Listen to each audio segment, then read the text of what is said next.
homebistro.com. Freshly prepared, home-delivered, restaurant-quality gourmet meals delivered straight to your home. Choose from over 50-plus gourmet meal options cooked by world-class chefs and delivered frozen, ready to eat within minutes and no commitment. Welcome to the one-shop gourmet food delivery, specializing in affordable options to eat right and feel great. 100% satisfaction guaranteed. Every ingredient is handpicked to the highest standard. And why you should buy from homebistro.com? Restaurant quality, made with natural ingredients, delivered right to your door. Overnight shopping is available. Diabetic, paleo, heart health, and vegetarian options to eat. Doing business since 1999. Courteous, knowledgeable, and professional support. Complete PCI compliant SSL security ordering, and great meals. Choose from some of my favorite dishes: the Mediterranean chicken with orange honey sauce, the charbroiled chicken romesco, or the grilled chicken breast with sweet and spicy vegetables. No matter what you choose, you can't lose with homebistro.com. Eat great, feel good, and save some money with homebistro.com. Hit the link in the description section below for more information. Located in Henderson, Nevada, bulksupplements.com supplies over 400 pure nutritional supplements, ingredients to hundreds of thousands of consumers and manufacturers. All of their products are available from grams to metric tons through their online store at bulksupplements.com. Orders received 4 noon Pacific Standard Time shipped the same day. Their FDA registered CGMP manufactured and distributing facility has a staff over 60 full-time employees that take pride in providing excellent customer service and producing quality products for their customers. The wellness of the community is of the utmost importance to Bulk Supplements. It's dedicated to maintaining all health code and government regulation. Each supplement is tested in their in-house laboratory before distribution, ensuring that all products are safe for consumption. For any additional testing, they utilize reputable and vetted US-based independent labs. Customer service is available 7 days a week from 7:30 a.m. to 4 p.m. Pacific Standard Time through live chat, phone, and email. Bulk Supplements products are produced in an FDA registered and inspected manufacturing facility. So if you want quality supplements at a quality price, Bulk Supplements is the company for you. Bulk Supplements, clean and pure bulk supplements. Check the link in the description section below for more information.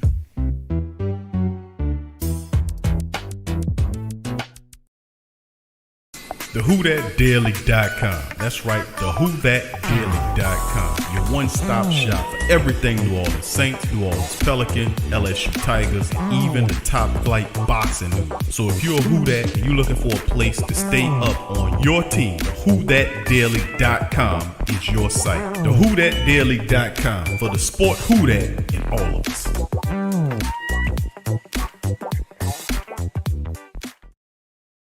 Who That family, check out the Pro Shop. That's right, the Pro Shop is the platform stores where you can go and buy all the latest merch to support the platform. Available at the Pro Shops, we have dozens of hundreds of products available for you and your family. Unisex tees for men and women, hoodies and sweatshirts, tank tops, kids and baby items, long sleeve tees, mugs, pillows, wall art, bath bedding, face masks, phone cases, stickers, bags, fanny packs, socks, hats, and many other items. Please feel free to check out the Pro Shops. The link is in the description section below. And remember, it helps the platform continue to grow. So check out the Pro Shop and Who That too.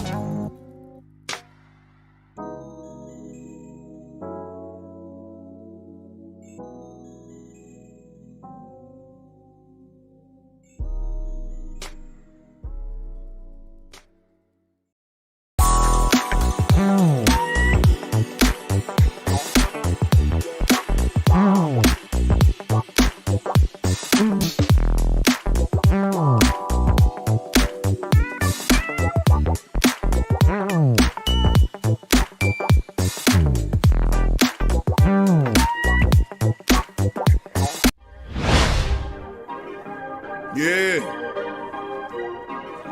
Well, all right. Like you always say, welcome, welcome, welcome. #1 sports talking D. We ain't like the Falcons, we won't blow the lead. Look, all we talk is who that, who got cut and who back. Rookies and the vets, players you should look at. It's the sports coma, you don't wanna miss it. Got the pre-game party, post-game statistics. Get a visit from Sway, maybe DC or 5. It's the hottest thing smoking, Big Q and the guys. Go to YouTube Live, make sure you subscribe. Interviews inside the Saints locker room high. Talk to Drew, Jordan, Zach, Peyton, New Orleans, who that nation?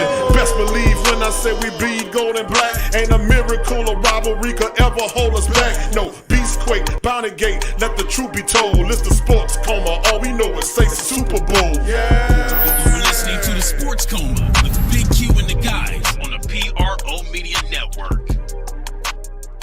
Who that? We back in this joint, man. What's up? To all the Black and Gold family members in the live stream, up to the family members, we back up in this thing. Much love to you and yours on this edition of the Sports Coma. Big ups, fam. Had to reset everything, make sure we had it going right. But big ups to the family members. Thank y'all for chiming back in the Sports Coma. Much love to the Black and Gold family members on this side of it. Big ups to you and yours as we keep it going. And then this side of the family, we'll open up the live lines for you to be able to chime in. I think I had to reset my phone lines here. So what I'm gonna do is I'm gonna try, since the phones are not acting right, I'm gonna see if I'm gonna just simply place a link in the chat. So the family members, we're gonna operate with link in the chat tonight. We're having issues with the phone lines, but it's all right. We're gonna put something in the chat here.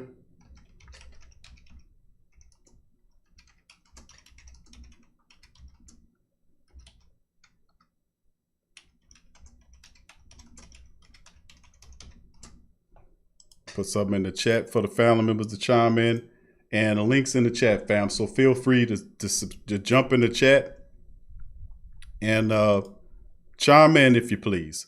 Got the phone lines are not activated tonight. We're gonna use the chat feature tonight. So big ups to the family members. Thank y'all for joining us. Please hit the like button on this side of things. Please hit the like button on this side of things as we keep going. So big ups to the family members. We talked about a lot on the first segment of the show.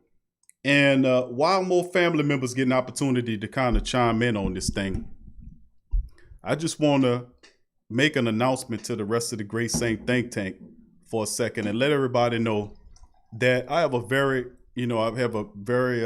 happy announcement that I like to make, and just let everybody know, all the Black and Gold family members in the Great Saint Think Tank and Who Dat Nation, know that coming up Sunday, I will be here doing the live.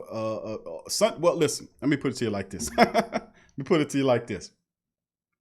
Come Sunday, family, you know how we always do the TSC virtual tailgate. You know how we always do that. We always do the TSC virtual tailgate. We do the pregame, and then we do the postgame. You know how we do that every Sunday. Well, we're gonna switch it up a bit. We gonna still do the TSC virtual tailgate, but we're gonna re-look at Sunday. We're gonna remarket Sundays for the Sports Coma. Sundays are now gonna be called Saint Central. That's right, it's called Saint Central here on the channel. And what's that mean, Q? What does Saint Central mean? Saint Central means the entire day. That means pre-show, pre-game, and post-game, and that's right, in-game stream starting this week against the Atlanta Falcons.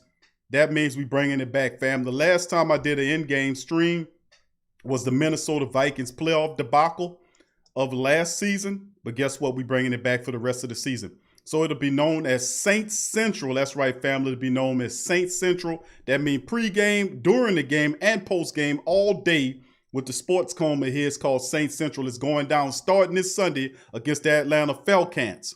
So we'll be in the building, and we'll be doing the live streams during the game. So we're going to have that all set up and have a good time. We're going to have a good old time all day Sunday, called Sunday Saint Central here on the Sports Coma. How about that?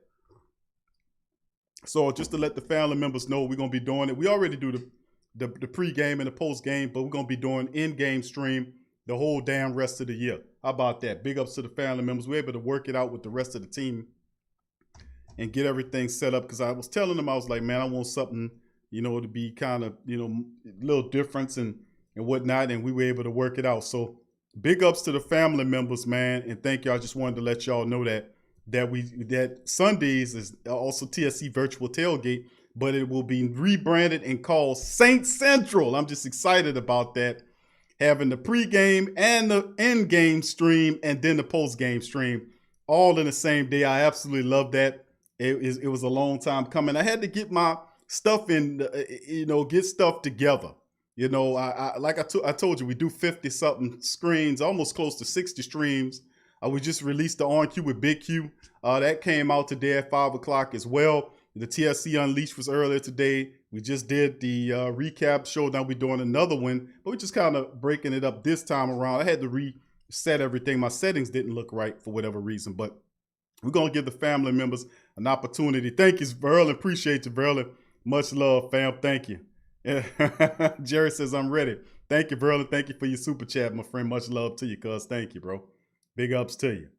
All right. KB says 7-0 Vikings. Okay, thank you, KB. All right, family, we're going to bring in some family members in just a minute. We got a couple of family members. Brother Jerry going to chime in first. But remember, family, if you want to get in on the show, the link is in the chat. The link is in the chat. So you can feel free to hit the link in the chat to get on the show. That's how we're going to communicate. Today I'm having issues with my phone line, so that's why I had to reset everything. But we're going to just operate in the chat for today, okay, if you don't mind. So without further ado, we bring in Brother Jerry. Good to see Brother Jerry chiming in on the live stream. We'll bring in Brother Jerry next. Brother Jerry, can you hear me, sir? Uh-oh. Okay, Brother Jerry, look like he fell off. All right, well, whatever. There you go. All right, Brother Jerry, how you doing, sir? Brother Jerry, can you hear me? Hey, Big Q, can you hear me? Yes, sir. I can hear you loud and clear. How you doing, bro? Sorry, man. My phone is kind of acting up, so you got to bear with me. That's all right, Brother Jerry. You're in the building, bro. Can you hear me now? I can hear you perfect, my friend. All right, good. How you doing this evening? Doing good, bro. Doing good. And doing excellent, bro. I mean, Donald don't like you to say good, so I'm training myself to say if somebody asks me how you doing, I say excellent. Spectacular. I'm trying to, you say.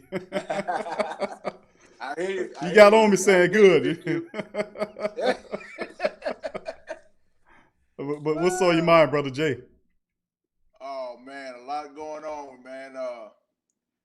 Before I get into it, I just want to say hello to everybody that's in the chat. I love y'all. Who that to each and every one of y'all. I love y'all. Blessings to you. But Q. Yes, sir. I'm glad we got the win on yesterday. I'm happy we got the win on Sunday. But when I heard about the news about what I heard earlier today, it was kind of like a mixed bag in between, bruh. It's like a mixture on the day. You know what I'm saying? With the Brees injury, it kind of sting me for a minute, man. I had to unleash myself. Right. Well, So, I feel you on with that. the fractured ribs and the lung situation, oh man, it really didn't look good at all. Right. And I don't blame Drew Brees for not coming in the second half. I'm glad that Jameis Winston stepped up and took over from there. But now it looks like it's going to end up being him carrying the load until he get well. Yep, you're absolutely right, bro. I mean, how do you think that works out? What do you think the game plan should be, Brother Jerry? Well, just like every week, man, you just gotta. Winston at starting at quarterback. I mean, he just gotta learn the playbook. The more he learns the playbook, the better. That means he don't have to worry about throwing interceptions to this person or that person like he was when he was in Tampa Bay. So, but see that's the problem. That's the thing right there with Jameis Winston. See, when he was in Tampa Bay, you didn't have that massive, big offensive lineman like the Saints do right now. With those guys down there. That's with Tom Brady right now. He didn't have all that. See, with us, we got them. What you call them? Hungry hippos. big fellas. Yes. You got some massive big fellas like guys like Armstead and Ramchick and McCoy. You know those guys, man. You see, he got some help right now. So now the more, but James is gonna get better. You know, going in from now on because I'm telling you, like the next we got 7 games left. We got Atlanta this coming week. Then we got Denver at their house. Then we got Atlanta again at their house. Then we got Philadelphia at their house. And then we got to come back home and face the Chiefs. And on Christmas Day, we got the Vikings. And in 2021, the first Sunday in 2021, we got the Panthers. So we just got like I said, we just got to take it one game at a time. And I think Jameis Winston is gonna be all right. Just in case, just want to sit Brees just for like the next like month or so. It's gonna get him better because I hate to see that what I saw on Sunday. Yeah. And that guy street player for the 49ers, that dude should be suspended for what he did on yesterday. I mean, dude, he didn't have to do Brees like that. He didn't have to do that. And also that hit by Jimmy Ward to Traquan Smith, he should be fined. He should be suspended as well.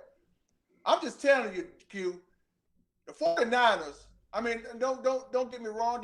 They're a good team. I got nothing but respect for them. But they did yesterday was flat out dirty. What they did was flat out dirty. That's why Brees was on the sideline, and that's why Smith was on the sideline, and that's why Armstead was on the sideline. Pete or whoever else got hurt. Remember, we came into this game healthy. We had a healthy squad. You saw what you saw last week, Big Q. Domination. Yes, that's what I saw. No, not even one injury on the list until yesterday. Right. I'm like, come on now. Now the 49ers, I don't know what the issue it is with the 49ers. They like to hit folks all the time. It's just like it was in the 2011 divisional round. Everybody remember that. And remember whoever that was that took out Pierre Thomas? Remember that one? I remember that. Dude. And yes, I know there was the number 1 seed and all that, but dude, they did us dirty. And you talking about pain? Q, you talking about pain? It hurt right inside of me. I cried in that game because it was painful. Yeah. And that's always been the Saints' kryptonite right there for 10 years since we won that Super Bowl in 2009. It's always been a painkiller every year in January. For example, 2010, Beast Mode. 2011, the Catch 3. 2012, Roger Goodell. That's when the year when we was hosting the Super Bowl in New Orleans. We got in 2013, Seattle. Well, it wasn't as bad as it was, but we lost by a few points, so I can't take that away. The 2014 to 2016, the 7-9 records. 2017, of course, the Minneapolis Miracle. 2018, the No. And 2019, the push-off. And I was sick of it. And I know everybody in the chat can agree with me when I say this. It was painful. And that's always been the Saints' kryptonite right there. Ever since we won the Super Bowl, we tried to get back again and again and again and again and again. But every time we play somebody, they knock us out. And I know that's in the past, but I'm right now. I'm focused on right now. I'm focused on right now, Big Q, and I'm speaking the truth to the Who Dat Nation and to you. We 72 right now. We still in first place. We just gotta take it one game at a time, bro. Right. And I think Jameis Winston is going to carry this team to the next level. You just gotta learn that offense more, and everything gonna be okay. That's true, brother Jay. That's a lot of good information right there, bro. To be honest with you, you're absolutely 100% right, bro. Um, that's a lot of hurt that you mentioned right there. I mean, when you were saying Yeah, that, I was yeah, reflecting back where I was at when all that was going on, and you're absolutely right. That's a lot of pain involved right there that you're talking about, bro. So I mean, I yes agree it with you on is. that. So I mean, I think I have to agree with you about the Jameis Winston analogy. I think Jameis will have, and a lot of people saying, well, and Coach Payton would say the same thing. He would say that he wouldn't want to compare the two with the Teddy Bridgewater to Jameis because he don't want to put that pressure on him, to do that because that's a tremendous feat for any quarterback to do what Jameis Winston did, which was literally, take the team to, the Saints prior to Drew Brees injuries, they hadn't won a game. Drew Brees was pretty much that quarterback until what they did Yeah, last year when he was able to do what he did. But I mean, listen, man, let me tell you, I'm with you on that. I think Jameis Winston, and it's I ain't gonna say it's crazy, but it's very unique how it's all playing out because Jameis Winston came here because of what Teddy Bridgewater was telling him mhm, about what the growth that he experienced in New Orleans. He lands the big deal with Carolina, and Jameis wanted a similar progression. And it's just very ironic and strange that that same process is working its way out again. So, like I said in the previous stream, that if this scenario is occurring again, where we're going to see Drew out for at least 5 or 6 games, or 4 to 6 games, then if that's the case, why would we then not still say, okay, if we did it 5-0 once, maybe we can do it again? And then you laid out masterfully that soft schedule, the 2 games against the Falcons, the Broncos, the Eagles. You got the Vikings and the Chiefs in there. So we have 5 games or so that we can go 4-5 or 4-1 to that degree. We just have to, if let me tell you, as long as we run the ball, the defense yeah, keep making plays like they doing, and we just give Jameis, we don't give the game and say Jameis go win us the game. Just operate as a manager like we did Bridgewater. There is no reason why we can't beat these teams on this schedule. Now you might have a little bit more difficulty with a Kansas City or whatever, but yeah, as far as those other teams are concerned, they're the Saints. This is like I said, this is a blessing in disguise because Drew might not get the statistics because he'll miss 4 or 5 games, maybe 6. But the yeah, reality is you'll get a fresh Drew Brees for the playoff run. So yeah, it all works out to agree. And regardless or not, this is our Super Bowl. And exactly. that's the thing we have to realize. Like early in the year, remember we had all the stuff with Drew and the team and what he said about this, that, and the third, and everybody, the season over with, Q. They're not going to be able to come back from that, Q. And then what turns around? What happens? The Saints still come together. We kind of roll and stumble and bumble into wins, but we learn it along the way. Then we have the big crowning achievement. We destroy Tampa. The defense arrives. We beat double digits to the Chiefs. And then we have an Atlanta team that's not as they play tough to us, but still in all, they're not no match for the Saints. And Yeah, whether we play them in the 2 times in the 3 weeks, the issue is whether or not the Saints will play down to their competition like we so often do. But we're not asking Jameis Winston or even Taysom Hill or let them. They're gonna roll out nobody's saying it yet, but now we're gonna see the birth of TAYMUS, as Drew Brees said before. Now that with Brees out, like the title of this one is, with Brees out for 3 to 6 weeks, it's TAYMUS time, which means Jameis and Taysom Hill will be able to steer this team. And we're not asking Jameis to do anything else but what Teddy Bridgewater did last year. Just manage the game, let the running game, and then you have all your full cabinet of receivers and wide receivers and running backs, everything. So I mean, this is our Super Bowl, man. Regardless if we lose Mike Thomas, regardless if we lose Davenport early on, all these guys had to fight through their stuff. We made a trade to get stronger with the defense. Defense is arriving. They're playing hard. The wide receivers looking good. We're starting to see better play from Marcus Williams as well. This is our Super Bowl, and regardless of how we get it, we're gonna end up with it. Bottom line. So I'm with you on that, brother J. I agree with you. I agree with everything you just said, Big Q. And I've seen, and I'm looking at the live chat. I see we got some fans in here that's trying to take over. And it's a good thing that this is hate week this week, because I can't wait to clip them dirty birds on Sunday. Yeah, it's we got a couple of family members that are Atlanta Falcons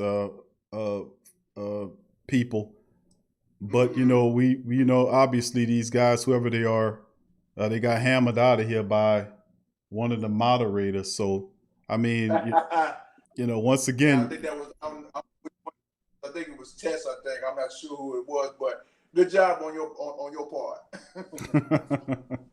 But I'm with you on that, brother Jerry. That was well said, man. What you were saying, brother. Well, great breakdown. Yeah, man. Yeah, Big Q. I just had to come on here to speak facts, bro. I'm speaking truth about this team, because like everybody else, I got faith in this team. You can't never, and I never give up hope. Never give up.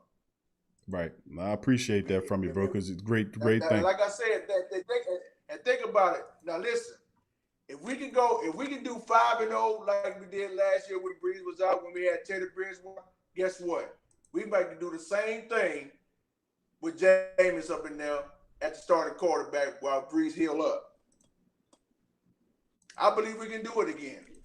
I wouldn't see why not. I mean, the question would be what the schedule looks like. And according to what the schedule looks like, it's a soft schedule. So I mean, and people's thinking it won't. Hold on, Big Q. Yeah. Hold on, Big Q. I'm looking at the chat. Tess was saying, "What did I do?" I said, "You blocked one." I said, "You blocked some of the Falcon fans on the chat." So I said, "Good job on your behalf, sweetheart."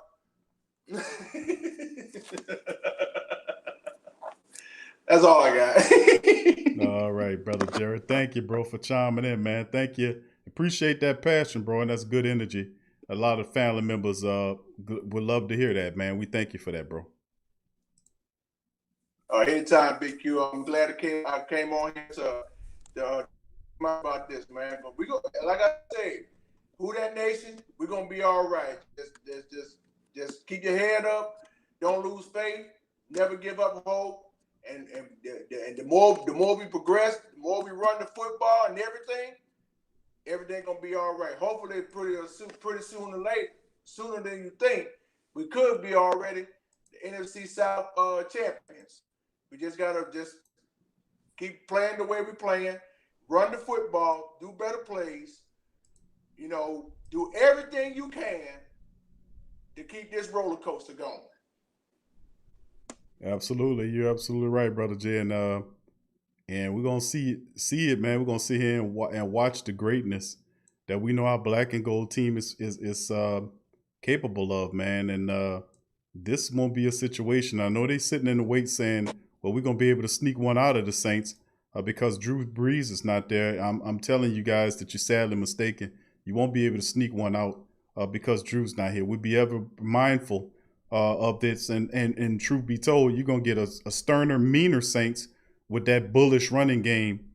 So bring your A game, Falcons people. So big ups. But thank you, brother Jay. Much love to you, my brother. Thank you for chiming in, and who that to you, bro. Who that to you, Big Q? You have a good night. We'll talk more later this week. That's right. Thank you, bro. That's brother Jerry chiming in. Once again, big ups to brother Jerry chiming in. Thank the family members for joining the live stream. This is the side of the show where the family members can drop in and drop by and speak you and express yourself with the show. The link is in the chat for the family members to stop by. We appreciate brother Jerry. Brother Jerry always bring great energy. A lot of good information as well. Brother Jay dropped on the family members too. So that was really well said about the direction of what this team, what we need to do going forward, man. And a lot of people might see it as a dire situation. I do not. I don't see it as such. I don't think this is a dire situation. I really don't.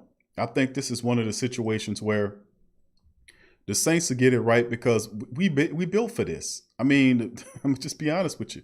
We made for this. I mean, this is an organization. This is a team that we built for greatness, man. Regardless or not, we're gonna capture that goddamn title. I mean, regardless of what we gotta do, we're gonna end up with the title. It don't make no difference of how we go. We're gonna end up with the title. So please, if you want to get on the show, family, who that to the rest of the family members chiming in the live stream. Young City, Night Ward, big ups to you. Nola, Bars, Sat Scott. Thank you once again, Brother Jared, for chiming in. Brock, and all the family members. Rush Hour, Lit Cookies, Original Hot Boy 504, Mike, James, who that to you. Tess, True Louisianimal, all the family members. Alan Dale as well. Big ups to you, fam. Kevin Conley, and all the family members. Gundam, KB, Mr. Brown. What's up, Mr. Brown? How you doing, sir? Big ups to you and the rest of the family members. King Creole. What's up, King Creole the first? What's up, fam? Raquel Thomas, who that to you? Big ups to you as well. And all the family members. Ice Cream Man. What's up, Ice Cream Man? 504. What's up, fam? 985J in the building. What's up, 985J? What's up, fam? Good to see you in the chat, bro. Brother JT, Rush Hour. What's up, fam? And all the family members chiming in. Big ups to you. Much love to you, Tyra, Tori, all the family members in the building. Brother Verlin, much love to all of you, all the family members. Thank y'all for jumping back on this one, families. We're going to keep it going. There's a link in the chat. Phones are down today. We're going to use the link system today. Don Juan Fontaine. What's up, fam? Who that to you? Thank you for joining us. Kai the Great. And I see we got a Falcon fan in the building. Falcon Bane 77 as well. Big ups to you. Let's see. He's in the chat as well. I don't know. Whoever, let's see. He says, Teddy was good for your check down offense. Winston is horrible with patience and short passing. I think you have an antiquated vantage point, my friend, my Falcon friend, about Jameis Winston. This is a Jameis Winston that's been under the tutelage and under the wing of Drew Brees and Sean Payton's offensive system. I would say that that's a severe upgrade of whatever the hell he was getting in Tampa Bay. Let me tell you something. When you sit before the feet or learn under the wing of a first ballot Hall of Fame, it make all the difference in the world, man. Let me tell you something. And Jameis spoke about that a lot of times. Sad Scott, big ups to you. John Thompson, good to see you, fam. Anthony Tillis, who that to you, bro? Good to see you. He says, this will force Sean to really coach instead of leaning on Drew. I know, same thing that happened last year. Salute to you, True Louisianimal. Who that, bro? Money Johnson. What's up, Money Johnson? Good to see you, fam. But you're absolutely right. Tess, I see you, Tess. I got you, Tess. But you're absolutely right, bro. I mean, to be honest with you, I'm gonna keep it 100 with you, bro. You are right. It will. Sean Payton do tend at times to, ultimately, he do at times, tend to give the game to Drew Brees, and let Drew run it. And that's the relationship they've garnered over so many years. KK Cole, who that to you, fam? Good to see you in the chat. You're absolutely right, Anthony. I mean, that's the thing about relying on them. But if you span back to those brief games last year when Jameis was over the team, the Saints were running the ball more and they had more of a balanced attack. And Sean Payton was doing some real smart stuff. He was communicating with Teddy Bridgewater to find the right plays that work for him. And he did not ask Teddy Bridgewater to win the game. Now, Teddy threw some passes and some touchdowns. And you remember he was real conservative in there. And he managed Teddy ain't turned the ball over that much, if any. But Jameis does have the propensity to he got a little gunslinger in him. But listen, I'm telling you, his ears are open with Sean Payton. He can make all of the throws. It's all a matter of familiarity. That's all it really is. And we're not asking Jameis Winston to take the offense. And Jameis is your offense now. You need to go out there and win us some games. That is not what they're going to ask Jameis Winston to do. They're gonna give Jameis the game manager label. And remember, he's not going to have the complete. And let me throw this, because thinking about that, Anthony, that's good logic, because it's making me dig in my Saint brain. Let's do this. Let's go back in our Saints mental matrix and revisit those 5 games that Drew was gone. Let's revisit them. What did we see in those games that we can call on right now? Because I'm gonna tell you right now, if you can go back in your mental matrix and remember what the Saints did during that time frame, it'll give you all the answers you need to know of how this Saints offense is gonna look. And I'm gonna start the party off. I'm gonna start by telling you what I recognize as obvious. They ran the ball more, but that wasn't just it. It was also the fact that, hold on here. It was one really good one that I was knowing about what the Saints did with Jameis. That, yeah, this is the thing. Now, TAYMUS, as we call it, that's what Drew called it by mistake early in the season. We saying it's now TAYMUS's team. It's Jameis and Taysom Hill will be operating the position. But will you see that happen this like it did that time? And I'm going to have to say to a degree it won't, because you got to get it. Understand this.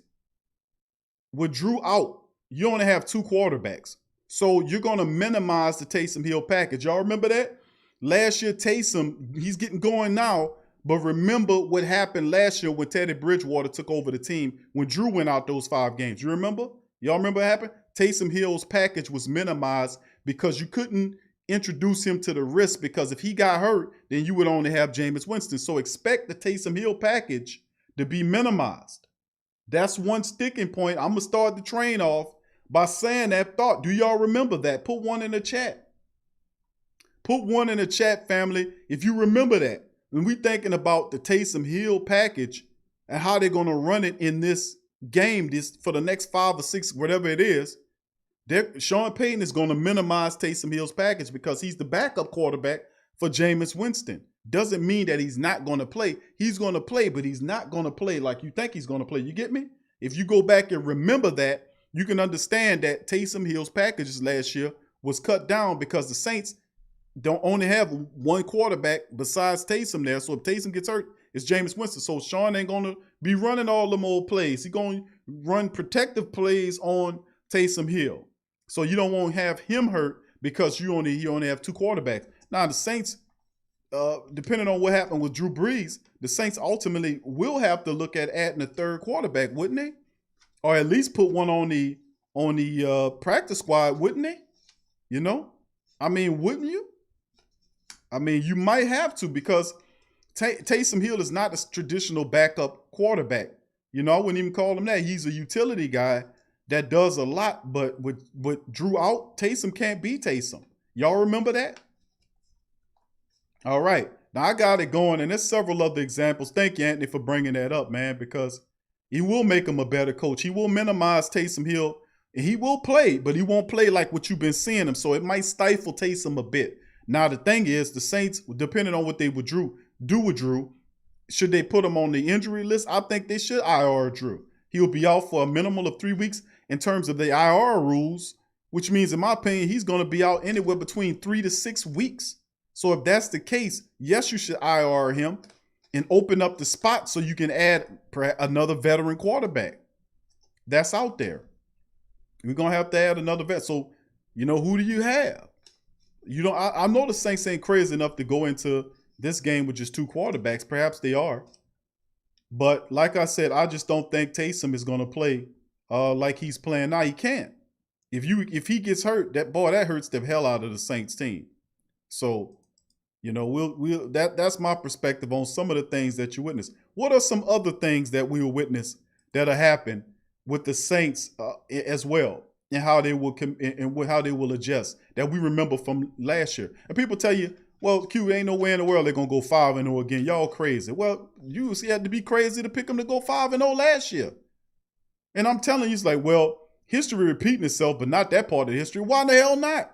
This end of the schedule, the next 4 or 5 games that you have, the next 4 games you have are very winnable games without Drew. Very winnable games. To keep it real with you, they are. The next 4 games are very winnable games. So the Saints could very well go undefeated. They really can. If Drew's out for a month, which is the good scenario, I would absolutely love if he's out for a month, a collapsed lung. And I know Drew's a fast healer, but he's still 41, 2 broken ribs, and the collapsed lung. You know, and of course, he can't, man, you can't. And if he comes back, you can't, you got him. Things got to change, right? We got to max protect them to. I mean, stuff got to happen here. We just can't let them. You know, it's gonna be tough, man. But a lot of that, man, we're gonna have to see what the Saints gonna do. We might need to pick up another quarterback. They still have to determine on what did they do with Drew. That's the whole thing. All right, we're gonna bring in another caller here. We got Falcon Bane 77. Welcome to the show, Falcon Bane 77. How you doing? I'm good. What's going on, Big Q? How you doing, my friend? Welcome to the show. All right, thank you. We all know how important this week is. I'm not a troll, but this is huge right now. So if you look at our schedule and look at everybody else's schedule, we could get back in this thing in 3 weeks. Now, if people may say it's a joke, want to make fun of us, okay, whatever. No, I don't think so, bro. You absolutely right. What are y'all 3-6, 3-5? What are you? 3-6. We 3-6. So we got y'all. Then I think we got the Chargers, and then we got y'all again. So in the 3-game streak, if we could win these next 3 games, this is important to us. So we can beat y'all while y'all injured, because it's blood in the water right now. And if Matt Ryan was hurt, y'all be talking big crap about how easy y'all should beat the Falcons. So this is big for us in our situation. And then Tampa's playing the Rams, and then they're playing Kansas City. Mm-hmm. So they could lose their next 2, and y'all can lose y'all next 3. Y'all be 6-3? No, y'all be 6-6. We'll be 6-6, and Tampa will be 7-5. Well, 7-4, or 7-5, something like that. So this is huge right now. So everybody got jokes and everything, but maybe 2 teams really whooped us this year, and that was Green Bay and Seattle week 1. But every other game has been boneheaded mistakes by Dan Quinn and bad decision makings. Like Dallas, we should have beat Dallas. We should have beat the Bears. And we should have beat Detroit. So there's 3 games right there we lost. We should be 6-3 right now. So when I was in the chat, I'm just repping my team. It's blood in the water, and this is hate week. You know what I mean? So we see an opportunity. Same thing with y'all. If y'all's in this situation, if y'all were 3-6 and you got the Falcons twice and we had no Matt Ryan, you telling me you wouldn't be hyped up about the situation? And I'm not happy about Drew being hurt as a Falcon. I got you. You know what I'm saying? But I see an opportunity for my team to get back in this, and who better to do it against a division rival? And because a win is 2 games in this division for us. So you're literally saying we got our opportunity to make up for so many bad decisions that happened early in the season that we can make a comeback. We can get back in this thing in 3 weeks' time. So like I said, it's no shot at Drew. Drew's a great quarterback, but my team has been cooking right now. We got Calvin Ridley healthy again. We got a healthy Julio Jones, healthy Hurst. Gurley is fire in the red zone. We haven't had a red zone running back in at least 3 years now. So this is our opportunity. So, everybody's saying we cook birds and we trash and all this stuff. Watch those games and look at the stats. We're not trash at all. So if you think we just gonna come in there and lay down when we know when there's blood in the water, you're sadly mistaken. And I'm telling you, Winston, he's a good quarterback. Like I said, I actually fear Winston more than I fear Brady in Tampa, because Winston was a down the field threat. He was aggressive. He'll light you up if you let him. I don't fear Brady like that. I think he's, like I said, I think that team down there is overrated in my opinion, but that's neither here nor there. We won't have to worry about them for a few weeks. But it's not me trying to troll y'all or whatever. I just happened to watch it, and I actually started watching you when that whole Saints scandal was going on all around everything. So I was just seeing how you was talking about it, and that's how I knew who you were. So when I saw you were live, I just jumped in to see what was going on, and then I just said what I felt about what could happen and what potentially the game could be like. I don't think that was one of one of my family moderators doing it. I think Google did it. Whatever it was, they said Google checked you. Oh no! So I don't. No, I I don't thought think somebody blocked me. No, I ain't see, because I looked. I can see if somebody touch you, like if one of the moderators block you out or something. I can see who did it. And when I seen it, it wasn't none of the moderators. It said Google. So Google checked you for whatever happened. I don't know. I never had seen that happen before. But I mean, I'm trying to see what I said, because I didn't say a curse word or anything. I know Google's real aggressive on language. Well, listen, Falcon Bane 77, bro, let me tell you something. You are welcome here, man. This is the Great Saint Think Tank. We have Falcons family members, as I call them, that chime in Molly Mall and the rest of the family members. We got Tampa Bay Buccaneers people that come in and listen, Raiders, all kind of other people that listen to the show. They just like the show. So I mean, I'm not gonna talk, not to put you down for you believing in your team. I mean, that's what you're supposed to do. But I look at them. Atlanta's third in the South. They're 3-6. And listen, y'all have gotten new life since getting rid of Quinn. I mean, you lost 5 in a row, and then out of the last 4 games, you've won 3 out of the last 4. And the one that you lost to Detroit, you barely lost that game. You lost by 1 point. Right. You lost about 1 point. And just think of that. And our defense, they just made some same thing, bonehead decisions. The ref was making it hard on us that game, but we gave up a touchdown in 1 minute and 1 second to Matthew Stafford, and it was a end of the clock. He running around, scrambling around. It's so hard to defend that when you got a quarterback moving around and your defense and your back is to the quarterback. So I kind of knew it was gonna happen once he got down in the red zone, but a bonehead pass interference got them halfway down the field. So in all our games, it's not like nobody just kicking us around like we Cincinnati Bengals and people just whooping us. We making bad mistakes, but we in all our games. So, like I said, a lot of people in the chat was just taking shots at me, and I was like, let me just call in. Well, bro, with you and Who That Nation, bro. So right. And you said so yourself. Cool. It's hate week, so you're a brave man to represent your team here. So it's all love, man, no doubt about it. But it's gonna be a good matchup, man. We just got to do what we got to do. You're right. Drew's not in there, but we do have Jameis. We're gonna make sure Jameis is ready to go. We do have that running attack. You got to watch out for. Our defense is one of the top in the league. I say the best besides Tampa, because our defense actually stopped people from running the ball. We just one of the best in stopping you, one-dimensionalizing teams. We've done that all season long. Our defense is getting healthier. As you noticed, they played very good football against Tampa Bay 2 weeks ago. They did a really good job against the San Francisco 49ers. They picked off and sacked the quarterback, frustrated them. We were able to get turnovers. And like I said, Jameis is not. We're not calling on Jameis to be what he was in Florida State, or he's just mainly going to be the game manager. But he has access to all other weapons.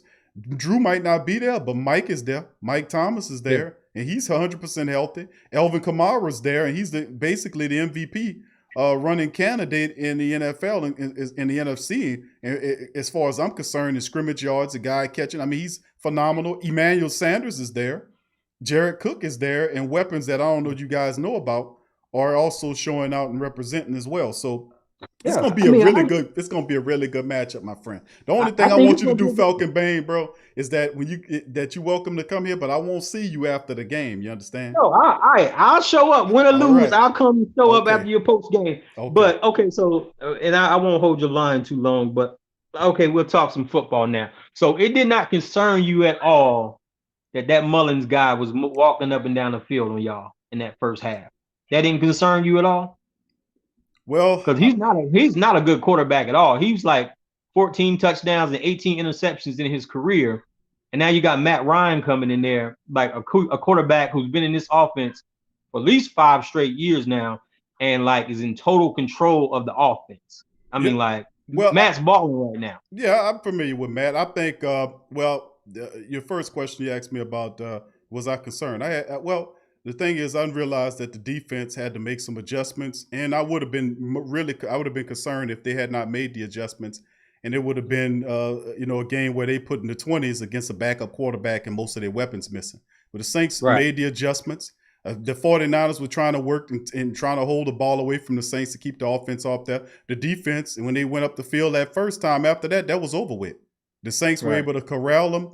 They made the adjustments defensively. And I was very happy about their performance. Now about Matt Ryan is a whole nother different fixture altogether. As you would know, I'd like to add this to you though, that there has been no other defensive player in the history of the league that has sacked Matt Ryan more than Cam Jordan.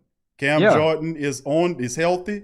He's looking for an opportunity to get right, and he's looking at Matt. So I just want to let you know That Yeah. I'm not. I think Matt Ryan's the toughest. He's tough as nails. He's a smart quarterback. But that Saints defense with Cam Jordan and Davenport, Trey Hendrickson, David Onyemata, Malcolm Roach, Malcolm Brown, all I can keep naming them, but they coming. They coming Yeah. for some Falcons. So I mean, I agree. But Matt Ryan is a tough one. And Hurst, I know about Hurst. Hurst is on my fantasy league. Hurst is a hell of a weapon to have. Julio is Ridley. I haven't get a chance to look at y'all injury report. Is Ridley healthy? Back. Yeah, he was actually questionable against Denver, and they held him out during the bye. So he didn't play against Denver, and he been out against the whole bye. So he should be healthy coming back. So we should be at full strength coming in there on Sunday. So okay, good. We should be at full. Well, good. And no, I'm not. Like I said, the defense is where they're supposed to be. And they're improving, actually. Quan Alexander is getting, he was able to get quite a good amount of reps against the 49ers. He'll play a lot against this team. And the weaknesses that we exhibited in terms of the tight end getting opportunities, we'll neutralize that. Quan Alexander covers the tight end well. He has safety speed. He's a hitter. He's really tough. He's aggressive. That's another veneer to the Saints' already nasty defense. And two high safeties will prevent mostly the deep ball play, and the front four will get after you. Like I say, Cam loves to get ready for the Atlanta Falcons. He brutalizes Matt Ryan every time he plays, so I expect him to really feast on. I don't know what your offensive line situation looking like, but we got them two young boys on the right side, Lindstrom and McGarity. I don't think he got the Ryan last year. McGarity is actually a pretty good old lineman. The other guy I'm not too familiar with, but but listen, it don't matter which one of them. Listen, we coming for Matty Ice, bro. I'm just letting you know, bro. I'm just letting you know. Matt hadn't been sacked that much. That offensive line is pretty tough this year. So we're gonna see. I'm gonna watch that. That's a major matchup, because if they can contain him and Matt feel comfortable, oh yeah, it's gonna be on then. If he's not feeling any pressure from Cam, it's gonna be on. Because I don't think I could be wrong. I don't think Cam got to Matt on Thanksgiving last year. I don't think he sacked him once last year. I want to say he did. I'm gonna have to look that up, bro. But you got to look that up. But I don't think, because them two, they were rookies last year, and I don't think. I'm sorry, that's my kids, man. I gotta get them in the bed. But it's all right. But all right, but I'm gonna go. But yeah, but like I said, I'll come after the show on Sunday. Win, lose, or draw, I'll come through. Well, I appreciate you, bro, chiming in. You're welcome any day to chime in with the great Saint Think Tank, my brother. Thank you for joining us, Falcon Bane. You're welcome. Peace. That's Falcon Bane chiming in, family. It's good to hear from the other side, man. And the man feeling good about his team. They won 3 out of the last 4 contests. They really should have won. They should have went 4-4, to be honest with you. They lost to the Detroit Lions by 1 point. But Raheem Morris has pumped some life into the Falcons team, man. And they're playing without any pressure. And Falcon Bane think that they can kind of run the gamut here and do some stuff. But there's a problem with that, my friend. You got 2 of the next 3 games against the Saints. You got one here, and we might spoil what you're trying to do there, my friend. I'm just letting you know we might spoil you a bit. Big ups to the family members. Daryl Doris, thank you for the super chat, bro. Appreciate Daryl Doris. Much love to you, Daryl. Appreciate the super chat, my friend. I mean, not super chat, the Cash App. Thank you, Daryl Doris, from the Cash App. Much love to you. Thank you for that, bro. Very generous. Appreciate you, bro. So big ups to the family members as well. And that kind of lit a fire in the Great Saint Think Tank. Listen, family, he's supposed to think like that, you know? When he wouldn't be much of a Falcons man if he didn't think like that. And you know, like I said, I pay attention, but the thing is, let us not overestimate people, my friend. Let us not underestimate. We can't do that. We know the Falcons are playing better now. They really are. You know, 3 of the last 4. What do they won? What is it now? Let me check and see here. Give me a second. Let me pull up the schedule because I was looking at their schedule the other day when I was taking a look at some of the rest of the NFC teams, and I happened to just look at the Falcons schedule. Hold on, let me take a peek at it again here. Hold on, I had it. Okay, hold on. Okay, here we go. I got it up. All right, now hold on. I'll share it with the family members too, so y'all can see what I'm seeing. Give me just a second. I'll share it with you guys, and then we'll bounce back. All right, but much love to Falcon Bane 77, man. He posts things. Now, as you can see right here, they're coming off a bye week, so they feeling themselves right now after a disastrous 5-game losing streak. They fired the coach. They beat Minnesota pretty handily, 40-23. Then they lost to Detroit 23-22, barely. You know, I remember that game. They should have won that game. And then, of course, they took care of business against Carolina. And then they beat Denver, which all these teams are struggling teams. Detroit was a team that's, half and half. Minnesota was a struggling team as well. And then they get the bye week to get a little rest. And then they fire back against the Saints here. And then, as you can see, the rest of us, their schedule is Saints, Raiders, Saints. Then they got the Rams. That's a tough one. And then 2 matchups with Tampa Bay and Kansas City. Oh, my goodness. Falcon Bane, bro, you still in the chat? Falcon Bane, are you still in the chat, bro? Give me a thumbs up if you still in the chat, Falcon Bane. Look at this damn schedule, man. You trying to tell me you gonna win out, man? Are you kidding me? Seriously, bro, I ain't trying to downplay your dreams. I know we all have them. But, man, look at this damn schedule you got. You got 2, and I was saying, listen, you're going to have problems with the Saints. The Raiders are playing well. Let's say I give you the Raiders. But the Rams, you think you could beat the... Okay, there you go. Thank you, bro. But, bro, have you seen the rest of y'all's schedule, bro? Falcon Bane, did you see the rest of this schedule? Bro, look at that schedule, bro. Bro, you got the Saints twice. You got Tampa twice. And Kansas City. Bro, how you gonna do that, bro? Seriously, how you gonna do that? Y'all gonna beat Tampa twice? And Kansas City? He said that's the Chargers. Okay. Let's say I give you the Raiders and the Chargers. Okay. I always mix those up. But let's say I gave you the Raiders and the Chargers, Falcon Bane. Let's say I gave you that, right? Bro, look, that's Tampa twice and Kansas City sitting there. I'm saying, how you gonna get past that, man? Bro, you got 2 matchups with the Saints, and then you got 2 Tampa Bay appearances, and then you got the Chiefs. I mean, tell me how that shake out, bro. Let me know how that plays. Bro, that is hellish, bro. You got to admit that, bro. Bro, y'all are, what is it? What are y'all right now? What are y'all? 3-6. Bro, you can, and I know you got us twice, but I'm saying, listen, forget the Saints right now. Bro, you got 2 stops against Tampa Bay, and you got Kansas City in there. Are you kidding me, bro? I didn't realize y'all schedule was that packed on the back end. You got the Saints twice in 3 weeks. I'll give you the Raiders. I'll give you the Chargers. Chargers are garbage. And the Raiders are playing difficult too. They coming off a tough win, so they're not going to be an easy out either. But you have Tampa Bay twice, the Saints twice, and the Chiefs. He said they're all wounded. Bro, is that what you counting on? Y'all banged up too. Are they gonna stay? They gonna stay wounded when it gets to Okay now. All right, now let me show you what our schedule looks like. Let me show you what ours look like, my friend. Boy, I looked at that schedule. I had to cringe, man. I felt bad for the Falcons for a split second. He says, we need y'all to lose and Tampa to lose. It's up to you. You talking about you need us to lose and Tampa to lose. Hell, you play them twice. It's up to you to stop them.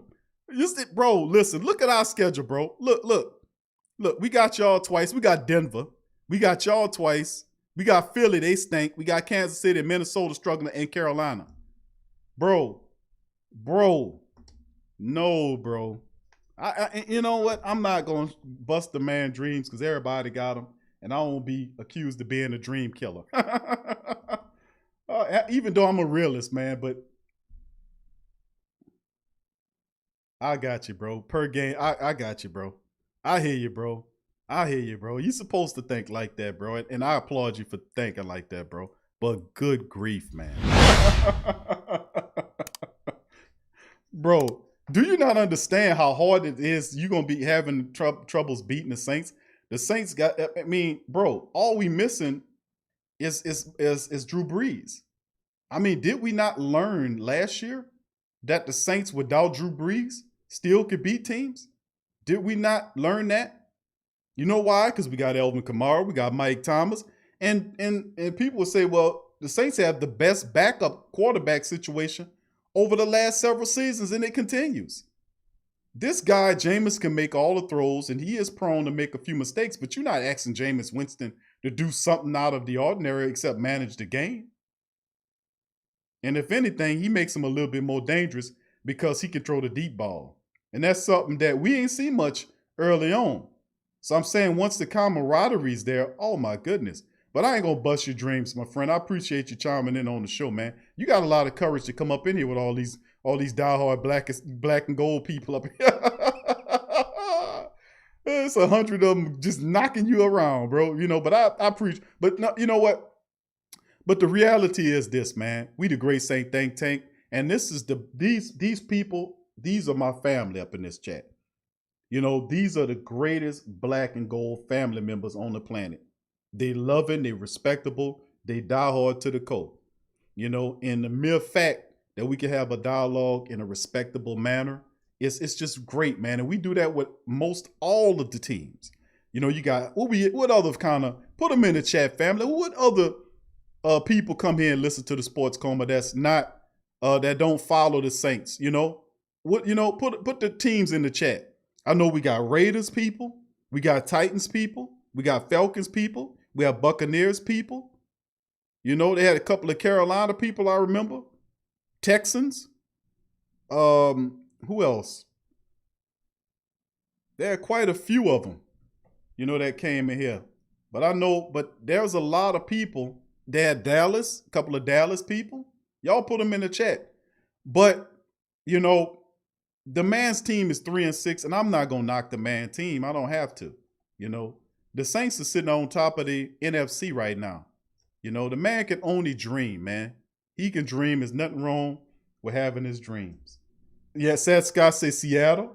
Chiefs. Yep, I remember the Chief guy who called up here. Yep, I remember. Bears. Yep. Dallas. Eagles. Yep, straight booming. Yep. Troy says Chiefs. Yep. KB says Falcons hate to hit his different cue. You know. Yeah, it's yep. Listen, all the people come here. It's the Saint Titans. I mean, it's all love. It don't matter, man. You got a lot of people that listen to the show that's not Saints people. They come from other people. They just enjoy the camaraderie of the show, and that's a great thing. And that's a credit to all of the great Saint family members in the building. But Falcon Bane's supposed to feel that way about his team.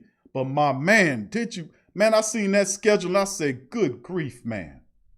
Good Lord. Vikings, Bears, that's right, Texans. Yep. Patriots. Yep, Jerry said Patriots. Yep. It's a lot of them, bro. We got all kind of other people that come up in here. But man, that schedule, bro, you got us twice and the Buccaneers twice. And the Buccaneers is pissed off, bro. They playing pissed off. So you going to beat the Saints twice, the Bucks twice, and the Chiefs? Because that's what you're going to have to do, bro, to make the playoffs right now. If you're sitting up there 3-6, you pretty much got to win out, don't you? Because I know you ain't trying to make the wild card as a 9-17. So you got to win out to get there. You got the Saints. That's tough enough. You got Tampa Bay twice and the Chiefs. Even if you get past the Raiders, which is going to be difficult too, because the Raiders love to run the ball and they got a pretty good defense and they playing with some confidence. Plus the referees helping them. So I mean, that's a tall order to put on a interim coach, bro. You know, and Raheem Morris, I'm familiar with Raheem Morris, and I know y'all got Julio and Kelvin coming back, and y'all got y'all stockpile of weapons, bro, but I'm not saying it can't be done, but man, you listen, 2 against the Saints and 2 against the Buccaneers. Oh my goodness. That's a tall order, man. When I seen that schedule, I was like, oh my goodness.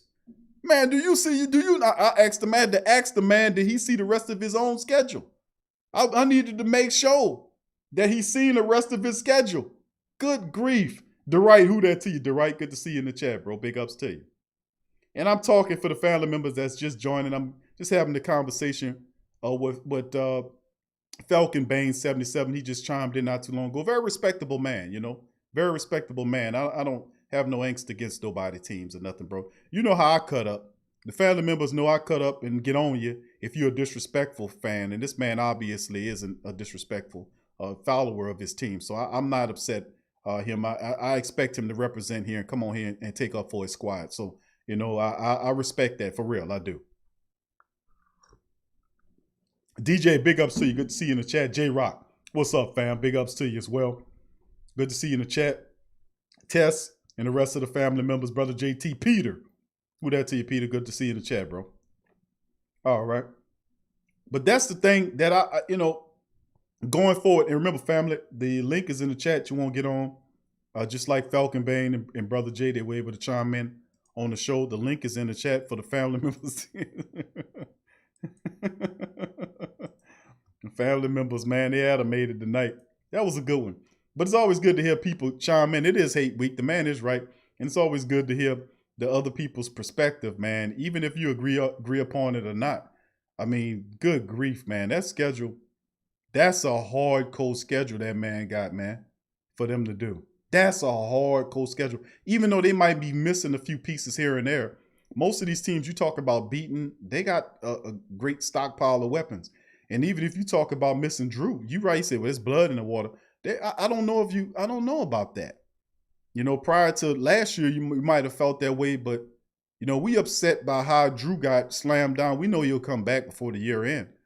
But we have the best quarterback situation in the league. We have a guy, Jameis is going to play, Taysom is going to contribute, but I don't think they understand the real danger of the Saints is not necessarily the passing game, it's the running game. I just think we got them fooled, you know. Carlton, who that to you, Carlton? Good to see you in the chat, fam. Thank you for joining us, Carlton. Who that? The real Snoopy, who that to you, bro? He says, Alvin walked all over the best linebacker in the league, Roquan Smith, Fred Warner, and Devin White. He ain't scared of the Falcons linebacker coach. Thank you, real Snoopy. Appreciate you on that, bro. I like that, bro. He said it with emphasis and passion, you know. All right, let's keep it going. But the reality, Alan says Falcon Bane is undercover Saints fan. Now you gotta respect the Saints, man. We sitting up here 7-2, bro. We 7-2. We the bee's knees. Like the experienced people would say, we the bee's knees. You know, we at the top of the division, we at the top of the conference. You know, and listen, we don't play with that mentality like we the top dog. We still play underdog mentality. That's the cold-blooded part about it is. But let me hip you to something, bro. You better worry about the rushing attack more than you worry about the passing attack. You can look at Mike Thomas, Emmanuel Sanders, and Jared Cook, and all these other weapons, and Elvin Kamara, Latavius. You better pay attention to that goddamn running attack, bro. Because that's what we about to hammer you into the ground with. DeWright, who that to you? Says Q, is where you can buy drinks on a Monday. He started early.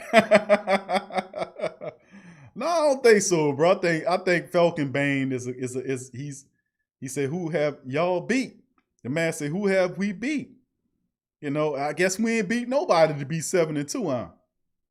I guess Falcon Bane, my brother Falcon Bane, y'all ain't beat enough people, bro. I guess that's what we're trying to say. Is that we're 7-2 and that you are 3-6. So obviously we beat more people than we need to. And he's talking about who have y'all beat? I don't know if y'all can beat Tampa Bay, bro. I'm going to be honest with you. Y'all got 2 pit stops against Tampa, and I don't think you beat Tampa Bay. I really don't. Tampa Bay has you guys on their targets, and they're pissed off. We pissed them off. We swept them. So you can start with that. We beat Tampa Bay. We swept Tampa Bay and pretty much knocked off Atlanta. And now we control the NFC South. We sitting on top of the NFC South, the conference period. I mean, we sitting on top of the NFC right now, man. I mean, I don't want to, the team's all struggling. I know they're struggling, bro, but listen, doesn't that include your team too? Your team was struggling. Who did y'all beat? You couldn't beat the Lions. And we beat the Lions. And y'all couldn't beat the Lions. So I guess the question would be, who y'all beat? Who did y'all beat? And y'all really just started winning games, bro. I know you're feeling patient and confident, but I would kind of, think you should just temper that a little bit because you're asking quite a lot of your team, and I don't know. I mean, what I do know is that's a tough-ass schedule. All right, we're going to bring DJ in this thing. DJ, welcome to the show, bro. It was gonna be Q in the fan. How you doing, my friend? I'm doing pretty good. Hey, I wasn't gonna call it. I wasn't gonna call last night about Quan Alexander because I know it was his first game, like as far as on defense. But he messed a key couple of tackles. He did. He did. How do you feel about that? Well, I mean that was I didn't recognize he did miss a few tackles. He got. I still not that concerned about. I think he'll get better about that. I think his first game in there, he went. Might have been a little anxious. And remember, this is the first time he played in a while. I mean, switching teams, coming off an injury, getting a little anxious in there. He did miss a couple of tackles, but I still feel really good about Quan Alexander and his athleticism in the Saints defense.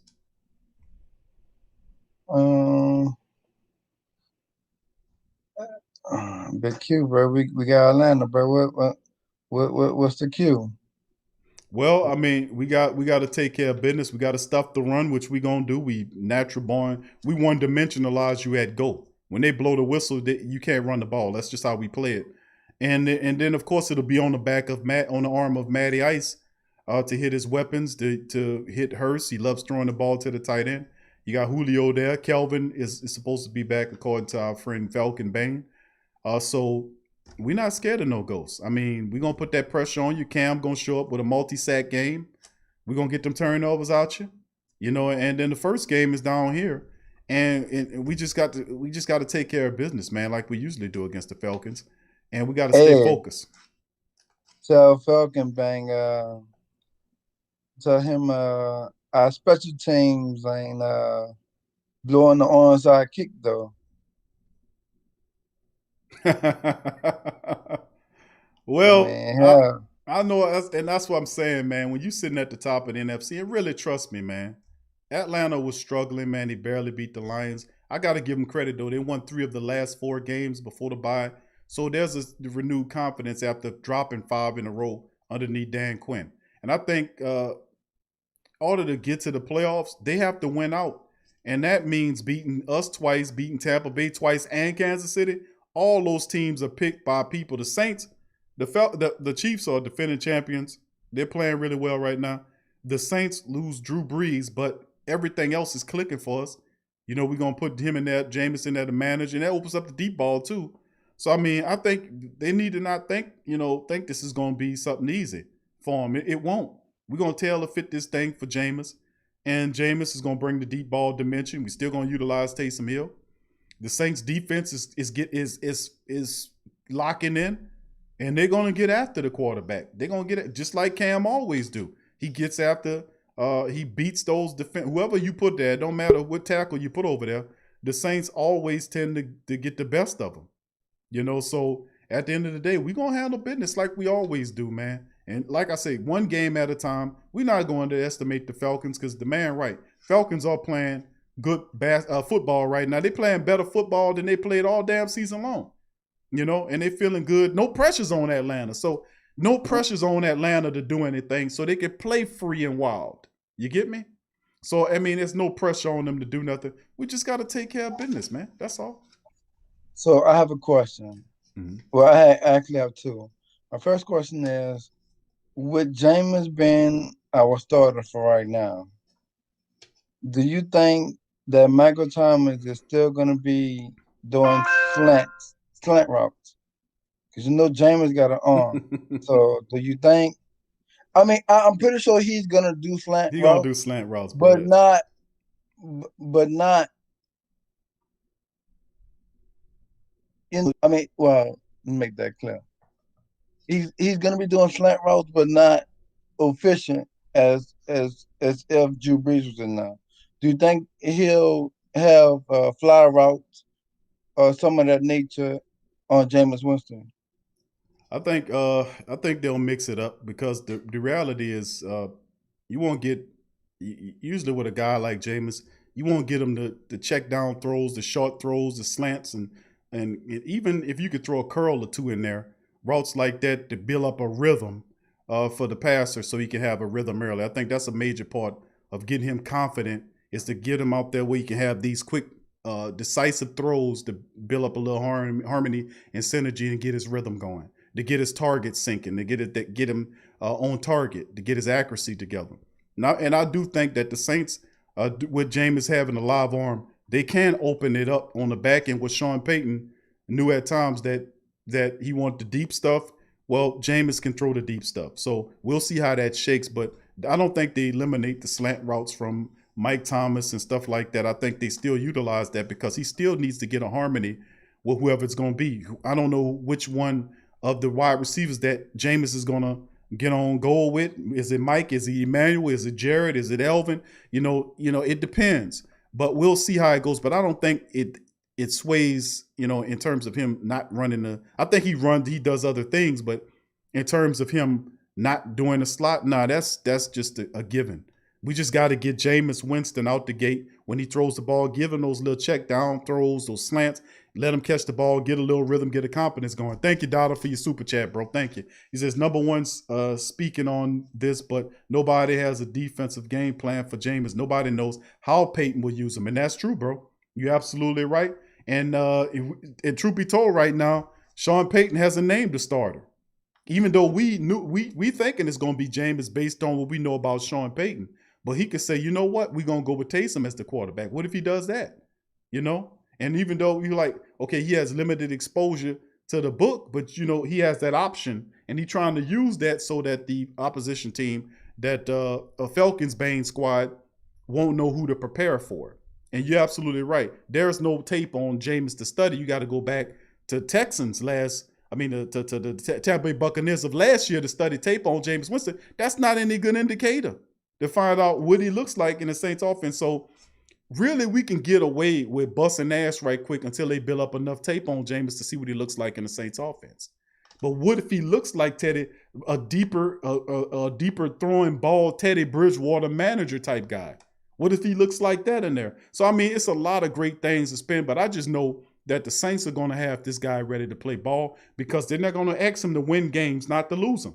They're going to use the running attack. He has access to all of the weapons that Drew has in his arsenal. Elvin, Latavius, Ty Montgomery, Adam Troutman, Dante Harris, Callaway, Thomas, Emmanuel Sanders, all those guys are going to be available when Jameis Winston walks out there, and the Saints are going to win. And remember, last year, too, when we were labeling the things that we were using to say how the Saints look under when Drew was out, they won a lot of those games as a team. The defense was playing fast and furious. The running attack was there. The special teams was there. They all gelled while Drew was out, and they won as a solid team. I'm expecting more of that going ahead.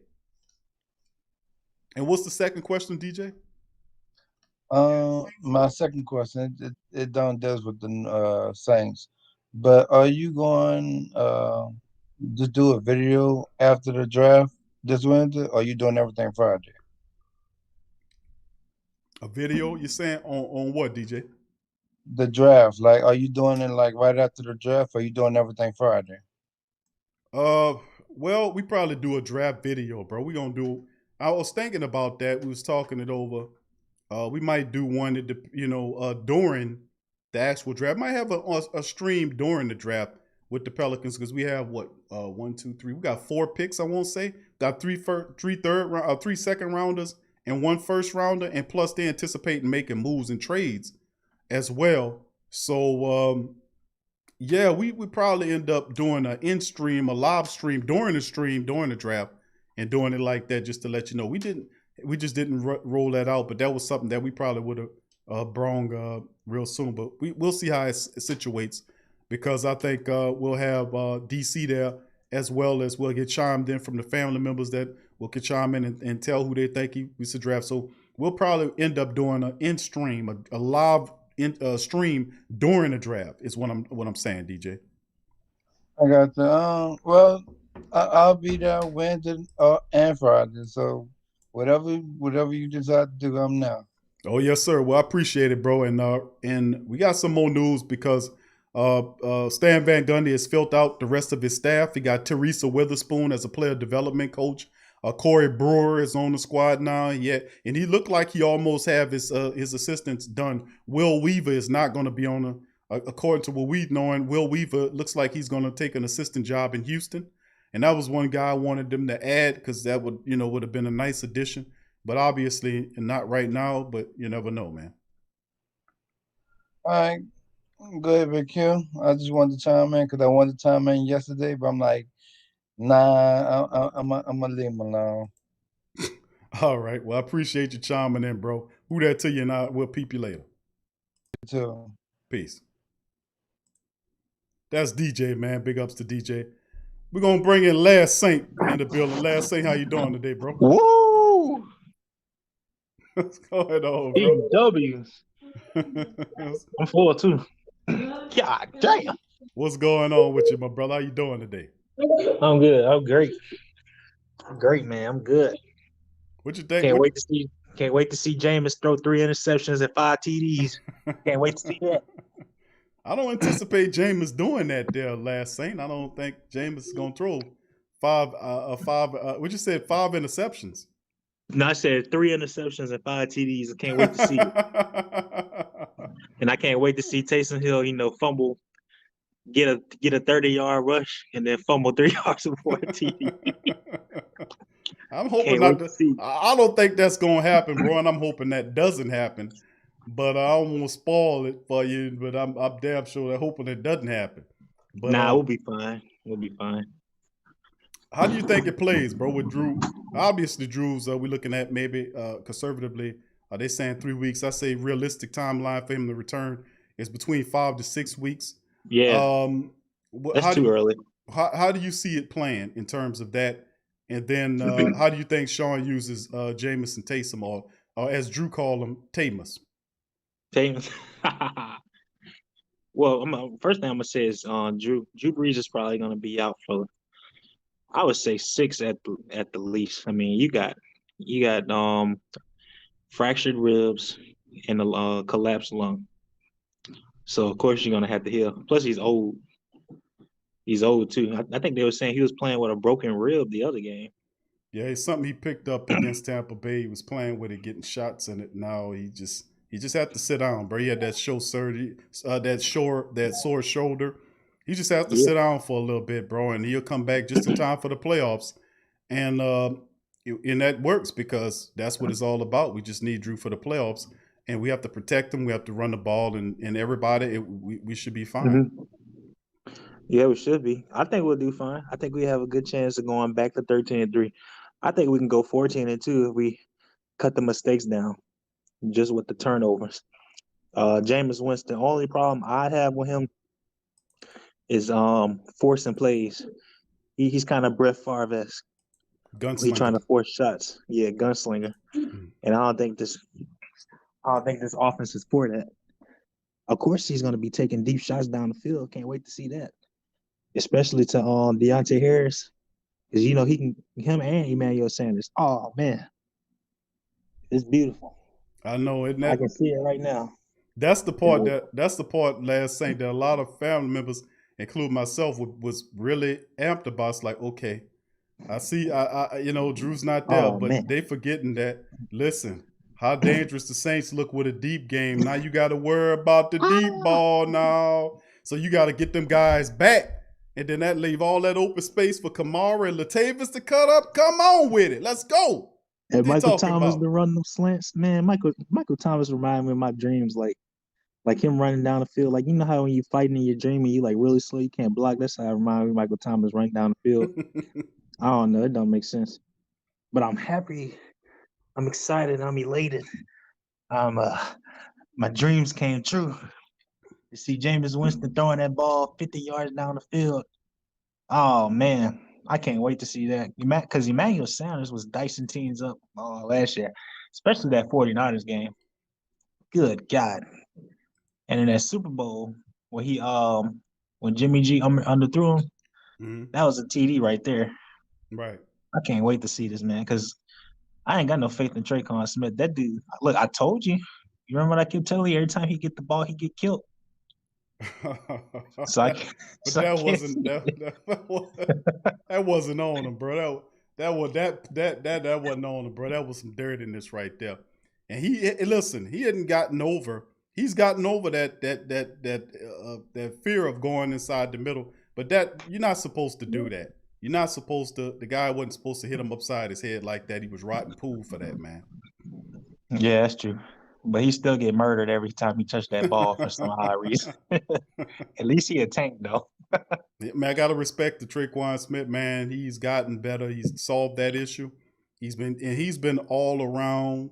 And of course, he's concussed. He going into concussion protocol. So did Josh Hill for this game. I don't know if they'll be ready. Hopefully, it'll be enough time for him to be activated for the game coming up against the Falcons. We'll just The have to Falcons, see. I'm kind So, of worried about them. okay, how so? I'm worried about them. I mean, I don't know. It's just like I can't describe it, but it's like all records get thrown out the window when you play against your divisional rival, especially when it's a Saints versus Falcons game. Because I mean, let's be honest. Falcons is a garbage team. They've had all of these leads only to choke them. I think they choked like 6 leads this whole season. But it's something about when we play them that everything goes haywire. You remember how we were world beaters last season and they smoked us in the dome?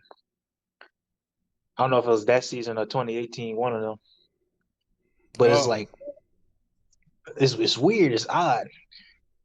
And only thing that could go wrong is just Jameis trying to force plays.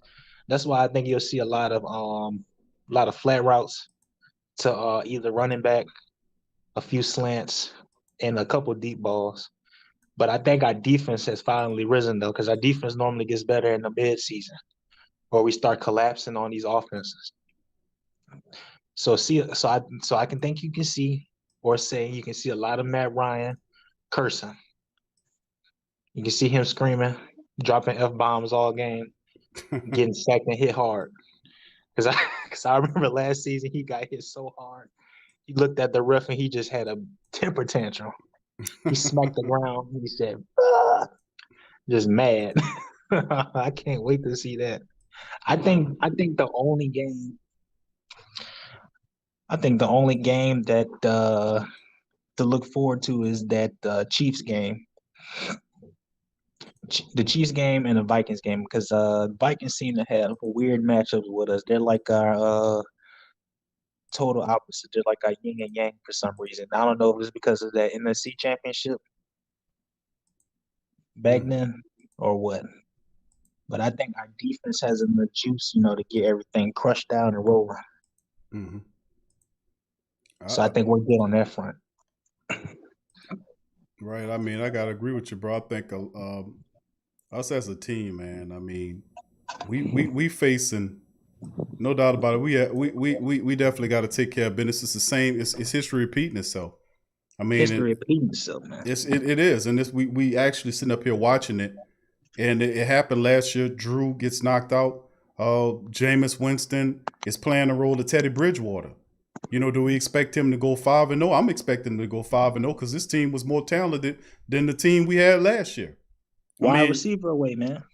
That's how I right. see it. You had freaking Ted Ginn Jr. last year. You have Emmanuel Sanders, and you got a guy that can throw the deep ball, man.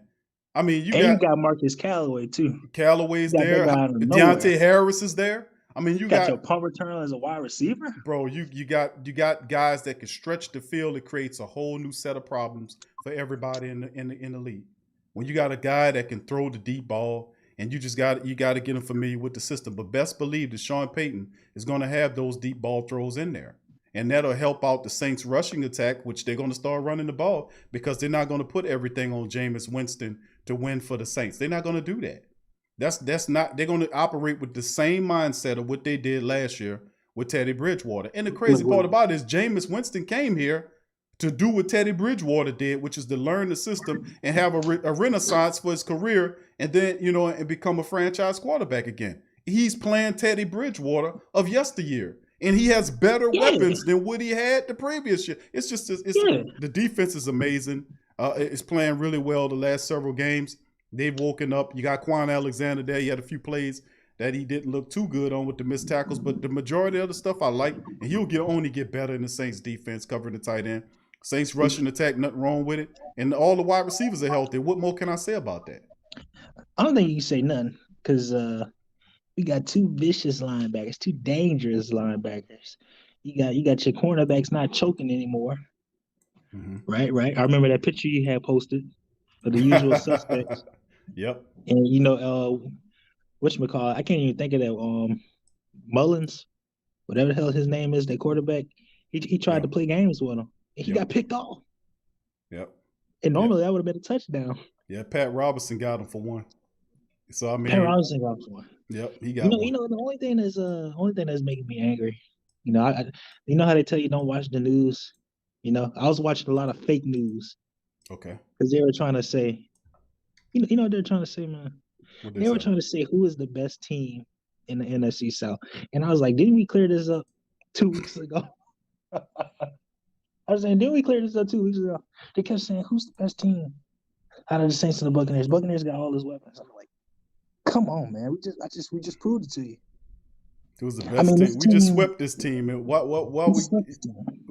swept them. We killed them. Blew their brains out. Sorry if we got any kids on here. But that's what happened, though. And I think this team has a serious chance of going 14-2. Look, check this out, right?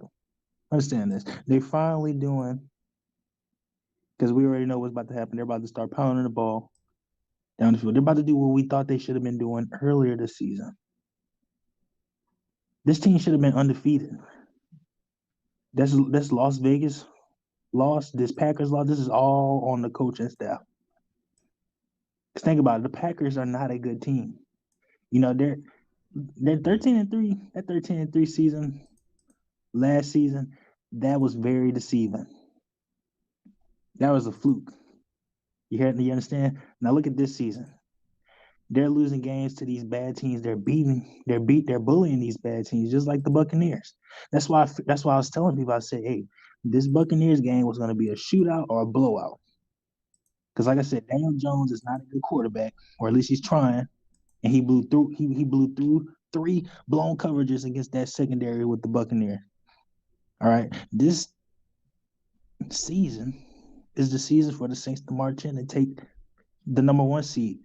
Because the number 1 seed is going to matter in these decades to come. You get 1 playoff spot to take a break while you let all these other teams go to war. And that's it. Then you got to fight it out the rest of the rest of the end game. That's what it is, the end game. So this team has a real shot to go 14-2 and just kill everybody that comes across. Because the season is starting to get easier now. If you don't believe it, you got to understand it. This is the truth. I'm telling y'all. You understand? This is the truth. I'm telling you, 14-2 is not that hard. Not hard at all. Just run the ball, hit the flat routes, let the defense do their job, convert your touchdowns, not field goals, touchdowns, and just pray to God that the secondary doesn't choke. That's it. And you're good. I'm telling you. Well, like I said, I think the problem with them is back there before is that we was trying to use the safety with single high because the linebackers couldn't cover the tight end who was killing us. That's not the case anymore. The Saints have that covered, and the safeties can play where they belong, where they're comfortable at. and you'll see a big difference. You'll see a minimization of any of them throwing the ball deep. So I think they got that together. But you're absolutely right. We could see that happening with Drew or not. And it's like, well, with the Drew Brees, the Saints need Drew for the Super Bowl run. But to get to the playoffs, the Saints are talented and deep enough to get to the playoffs without Drew. I mean, I'm just keeping it real with you. They can make it to the playoffs without Drew, but you need them to win it. I'm just gonna keep it real with you. You need that experience in there to put you over the top. That is true. Because we got a good quarterback tandem. And I think that his play calls are getting saved for Taysom Hill for the end game. And that's what I think. Especially with James, because James is good. Especially if he's going to be learning the book under the Sean Payton system. I mean, this Sean Payton system will create your quarterbacks. You kind of low, my friend. He never had a chance. There you go. But yeah, you make a great point, man. We got a soft schedule coming up. We got a couple of games with Falcon Bane's Falcon Club. Two matches over the next 3 weeks. We got to remember too, family. We split with this team last year, and we always do have the problem of playing down to the Falcons. I'm not saying we're going to do that this year. But they're feeling good about themselves, and they got the Saints in the crossfire. They saying, like Falcon Bane telling you how they feeling. He telling you that they looking at it like Falcons don't have any fans, so I can't really take him valid. I mean, they was playing speakers in the dome, so I can't really take them serious. Especially after that 28-3. I'm sorry, I just had to mention that. There are no fans, probably paid fans. They have no quarterback. They should, instead of tanking, they decided, look, they thought they were safe last year. Okay, all right. I'll admit it. The Saints have had 3 back-to-back 7-9 seasons before we started winning like the way we are. They thought by them winning a few games last season, they would keep their coach and turn it around. Look at this team now. You got a choking quarterback who can't keep a lead to save his life. You fired your coach. And who's your new coach? I don't even know his name. I don't know who that guy even is. You know why? Because it's irrelevant. And it doesn't matter. Atlanta has no fans. Nobody in the state of Georgia has a good sports team at all. They are all horrible. And that's the truth. So I take everything I said about worrying about them. I take it back. I take it back. That's the only time I will call myself wrong. Is in saying that, because they have nothing. They got Julio Jones, who's wasting his life away. I'm pretty sure Julio Jones only staying in Atlanta because of the woman and the status and the money. That's the only reason why he's there. And everybody is going. You got Todd Gurley. Todd Gurley, what is he going to do? He has arthritis in his knees. Your offensive line is trash. Your defense is abomination. You got an owner who thinks he got an owner that thinks that he's making the right decisions. Come on. I think Falcon Bane ain't liking what you're talking about, bro. He says, man, Falcon Bane, he said, I can't wait till Sunday. Yeah, I bet you can't wait. Wait to get your brains blown out. That's what. Look, Falcons got a tough schedule just like us, but we just a better team overall. I mean, we got Uzis, they got water guns. That's the way I see it. And the water guns they got is tainted like Flint, Michigan. So it definitely ain't gonna work. So they really not banging on nothing. Especially coming out of Georgia. Like I said, Georgia ain't got nothing good coming out of there. Georgia Bulldogs. Well, I mean, they ain't playing too good. Atlanta Hawks ain't looking too swell. I mean, yeah, they kind of struggling right now. I ain't gonna tell you that. I don't know the Braves. They try to do a little something there, but and what happened to them? They ain't make it. Of course. Falcon Bane don't like that. He says y'all better with Drew. All right, thank you, Falcon Bane. Thank you. That's true. We all better with Drew, but we can win without Drew. So just remember that, fam. I mean, if you losing the way that you losing and taking a step, if you taking a step forward every year, then you destined for something. I mean, we went 3 seasons back to back with losses. Next season, you rose up. Next season after that, you took a step forward. And then in the other season, the last season, we stand still. Now this team is better than what your grandma remembered. All right, we got another wide receiver, and you got another linebacker with a defense that can do better. There's only veterans on this team, pretty much. Even if it's been only 3 or 4 years, they're veterans. So I can't take that from a Falcons fan. I just can't, and I won't. Especially not that guy. Y'all should have tanked, and maybe y'all could have won y'all a good quarterback in the draft. Now y'all get stuck with the same guy. Just hope and pray you can ruin somebody. The Falcons have aspirations, bro. They got dreams. That man believed that his team can make it to the playoffs. You know, they're 3-6 right now. The team's 3 and 6. He said that. I mean, he does believe his team will make it to the playoffs. Falcon, he said, but you know, that's the thing. He believes that his team will make it to the playoffs, and like I told him when he called, I really, I respect his mind. That's how he's supposed to feel. He's supposed to feel like that his team's going to make the playoffs. You know, I tend not to agree with it, especially when I just looked at his schedule and seen that he got 2 matchups with the Saints, 2 with the Buccaneers, and 1 with the Chiefs. And then also he missed the fact that the NFC West is taking the last spots of the division.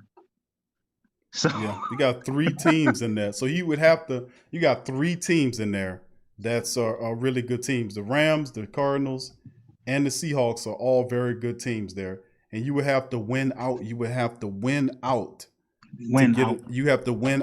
beat the Saints twice. You have to beat the Bucks twice. You have to beat the Raiders, who are playing real good ball right now. And then you have to beat the defending champion Chiefs. I mean, it's kind of hard for me to look at that happening. I mean, I appreciate you being, a follower of the team and believing, in your squad, and the only thing I told the man is, just make sure you come back here on Sunday afternoon after the game over with, and don't act like that Buck fan that was in here talking mess.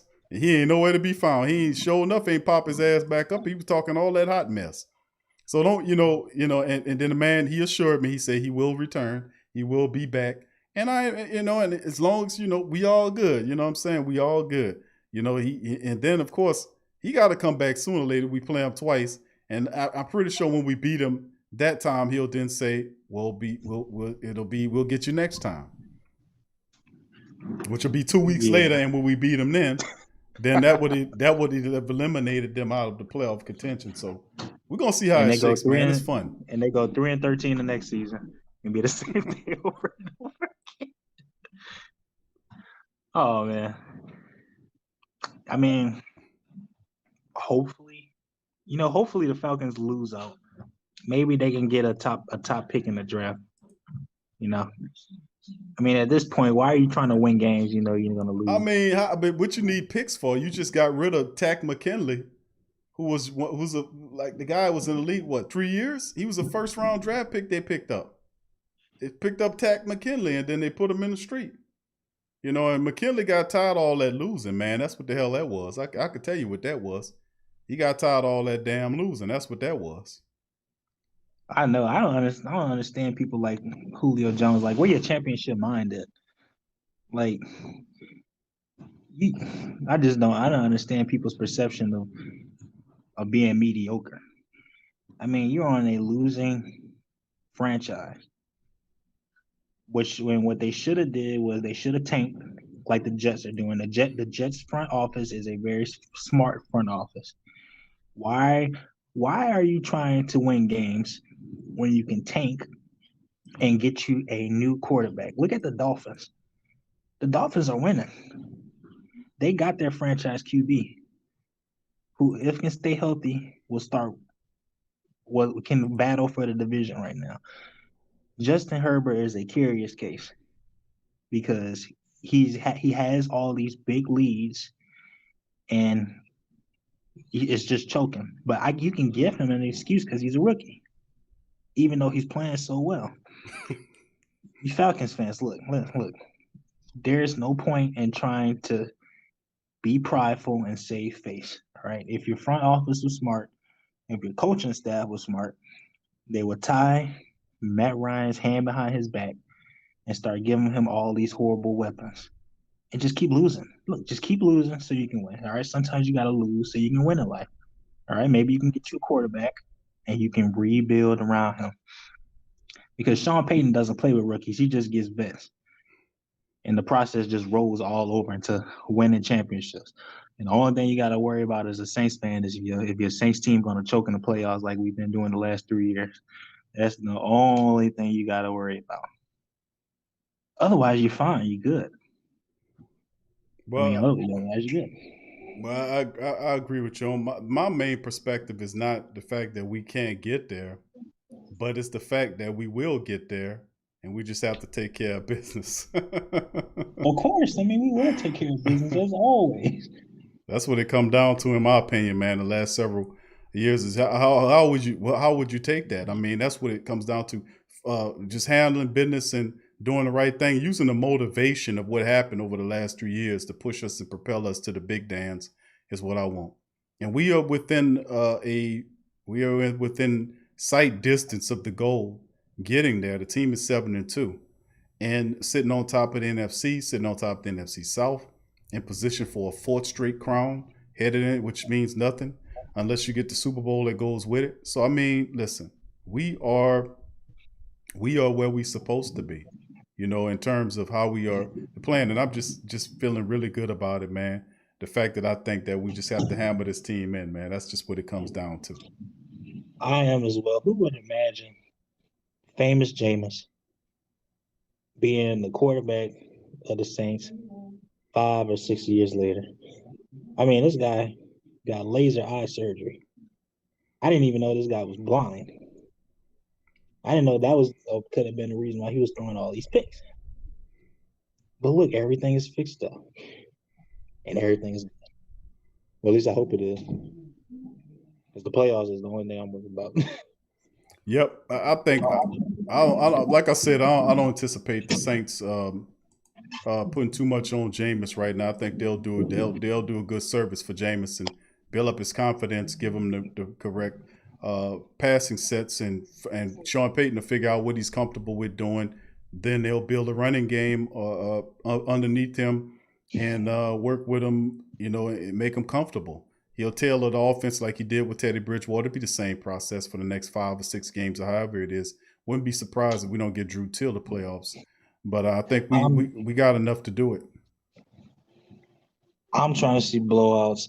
I'm trying to see shots down the field. I ain't trying to see all that dinking and dunking with Drew Brees. No, I want a 50-yard bomb. You're gonna see deep throws. I definitely see that, bro. That's a part of Jameis Winston's game, is that you can open it up the offense, and I think that just makes the Saints even more fantastic, man. The fact that he can throw the deep ball and he can reach the deep wide receivers, that blows everything open. And I absolutely love it. We just, it's rhythm though. Rhythm, getting them with the slants and comebacks and all that kind of stuff to help his rhythm get going and his confidence, so he can ultimately find whatever he need to go through. I can see him throwing a deep ball down to a streaking Emmanuel Sanders as he takes it to the end zone, to the house. So I can see stuff like that. Also, I can see the negative stuff, but we just have to be able to make sure we don't ask him to do too much, and we win as a team. Defense, special teams, running attack, and a passing attack, and walk them in there slowly. And we should see the same progression as we seen with TB last year. People don't want to compare to. There's no comparison. Jameis Winston will excel in the Saints offense like Teddy Bridgewater did, because it's a QB friendly system. If Luke McClown could throw for almost 500 yards them years ago against the Carolina Panthers, and the Saints barely lost that game, man, this is a quarterback friendly system. Jameis Winston will have comparable success to a Teddy Bridgewater. He will come into this system. Saints will get him right. He got a little gunslinger on him, and that's not too much a bad thing. He just has to understand where to go with the ball. He got weapons everywhere, and he got a running attack, and he have a good offensive line, despite the fact they gave up the hit. Defense. Everything. So at the end of the day, this is a much improved version of what we were last year. We improved upon this team. I would have every aspirations to go undefeated while Drew, but I wouldn't even upset if we dropped a game or two. But the reality at the end of the day, we'll get Drew back when we need him, and that's for the playoff run, and that should be the focus to get healthy for him to come back for the playoffs. If that's the case, broken ribs and punctured along the side, he needs to get right before he can get back in there for the playoffs. And it probably would spell the rest of Drew's career after that too. After that's over with, taking this beating that he took, this injury, broken ribs, and all this kind of stuff. 41 years old, still dealing with that shit. I think that this could spell the end of it. Like, you know what? I won a Super Bowl. That's a wrap. I'm done with it. I'm good. You can have it. And that's a part of it. But last like Saint, that. I'm gonna give you the last statement on it, my friend, and then we'll move on. Listen, I want to see Jameis Winston eating W's. All right. The W he ate last game erased all the bad memories I've had of him eating W's and getting blown up by the Saints. All right. It still takes some getting used to it to see him doing it, but you're right, bro. I want to see some W eating because I may do that because it's not lame anymore. And I want to see streaking balls down the field. I mean, dude, we got speed. Taysom Hill is running 4.3. He can get down the field. It's going to be amazing. I'm gonna look forward to see what they're gonna do, bro. We got a little ways to wait, but we're gonna see it. But thank you, Last Saint, for chiming in, bro. Who that to you? Thank you a lot and peace. Oh. That's the Last Saint chiming in. Much love to the brother. Dropping it, feeling good about Jameis, man. Like I said, it's Breeze out between 3 to 6 weeks. It's TAYMUS time. And Drew made it famous when he had the goof and said, TAYMUS. Well, that's exactly what we get. And we're getting TAYMUS because you'll have Jameis Winston and we'll get some of Taysom Hill as well, called TAYMUS. So TAYMUS is born. They'll be operating an offensive position for the team. And we'll see how that goes. Also, I want to know, what I'm anticipating the Saints making a move too, family. I'm anticipating the Saints possibly signing another quarterback. I wouldn't be surprised if the Saints did that. Perhaps a veteran quarterback they can rely on. He's like, well, who out there do you think that they can get? I don't know. But I wouldn't be upset if the Saints did try to get a veteran QB available, just so that you have an extra quarterback. Because Taysom Hill is not your regular guy. Even though he might be listed as a third string quarterback, he plays almost starter reps out there. He's out there wide receiver, running back. He gets his quarterback packages and stuff. He plays a little tight end if you need him to. He's on special teams. So he gets his reps on in, and I wouldn't be surprised if the Saints then look in the NFL free agency and see if they can find a veteran quarterback that can come in and play for him in the interim while Drew's out. So let me see who's available out there, fam. Let me do that. Let me see. Let me take a look at the free agency list because that just tickled, my head. It's okay. What quarterbacks are available right now that we can look at right now? Let's see if we can look at, and let me see if I can pull up right here and see, because really, truly, if Sean Payton, and I know that he will reduce Taysom's plays, because that's what he did last year when that happened, because he can't allow Taysom to get hurt, because if he does, then you won't have any. If something happened to Jameis, you need Taysom in there and you don't want to get him hurt. So I don't know if it's anybody out there that Sean Payton will feel comfortable with adding as a veteran. You would like to have a veteran there as well. And, you know who I'm thinking? It would make perfect sense. And y'all going to say, Q, you know what? I agree with you wholeheartedly. You know who I'm saying the Saints might end up bringing in here? You know who I'm thinking? You know who I'm thinking about? JT Barrett. That's what Saints signed JT Barrett to the practice squad. The Saints signed JT Barrett to the practice squad. All right, Tess sent me something. What you sent me, Tess? Sent me a link. Let's see. All right, let's see. Okay, Tess. Yeah, Tess, you're brilliant. I was looking at this same article, and I noticed all these guys, and I seen I was looking at all these guys on here, and the name that stuck out to me, look, JT Barrett's on this list. Yep. Yep. That's what I'm looking at. I'm like, if you look at the rest of these guys, you got Drew Anderson, who's an experienced veteran quarterback. I guess you could look at Drew Anderson and say you can bring him in. Or Shea Patterson, the Saints were looking at, but he's a rookie. You want somebody that has some experience that's familiar with you. And JT Barrett seems like the correct choice for me. The Saints are familiar with JT Barrett. I would actually, Tess says, how about Kaepernick? That wouldn't be a bad move either. I just don't. And Sean Payton, I don't think he would have a problem with him. Jacob says Josh Rosen. How about Josh Rosen? I don't know about Josh Rosen, bro. It wouldn't hurt, but wouldn't you like to have somebody with some experience in your offensive system? I don't know. How do y'all feel about JT Barrett, man? I just think JT Barrett, he's been here for so long. He's been here, all the time. He's familiar with the Saints system. He's available. Why not JT Barrett? You can bring him on the practice squad if you need him to play. If something goes on, you can bring JT Barrett. How y'all feel about that? Barrett got about 5 years with the Saints, says KK Cole. I know that's what I'm saying. You would want to have somebody that has that experience, that's familiar with the system, just in case something happens. You can have a guy like Barrett. I'm not mad at Josh Rosen either. I don't think Rosen isn't a bad choice either.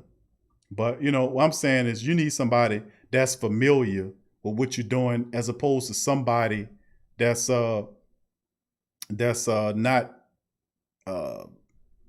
should I say that don't know you. I think JT Barrett, if you look at the list of free agents that's available, I just think JT, I just, in my opinion, I just think that Barrett just fits the bunch, man. He's a guy that's familiar with you, Peter says, Big Q, you mean to back up with? Yes, absolutely. That's what I mean, bro. The backup Taysom and Jameis, JT Barrett. And because if you look at the free agents you have, you pass the trade deadline.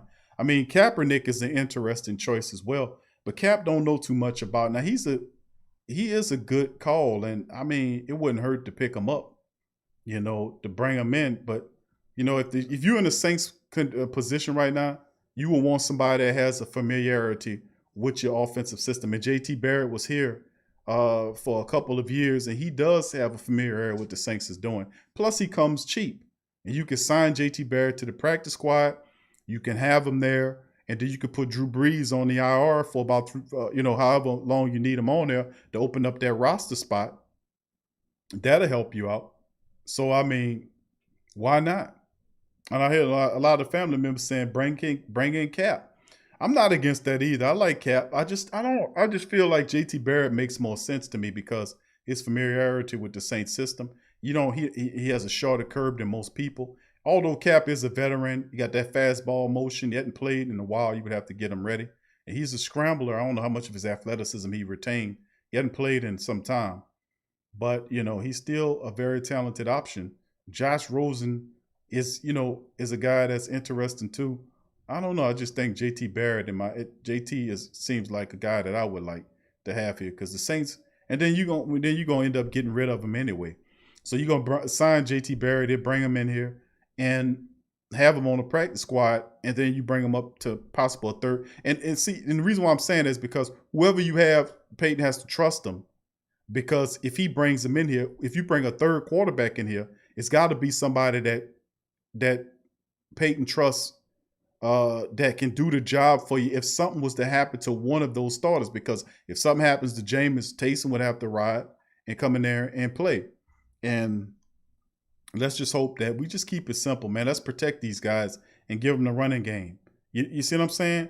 And let's not incur no more injuries upon our QB position because it gets quite expensive after that.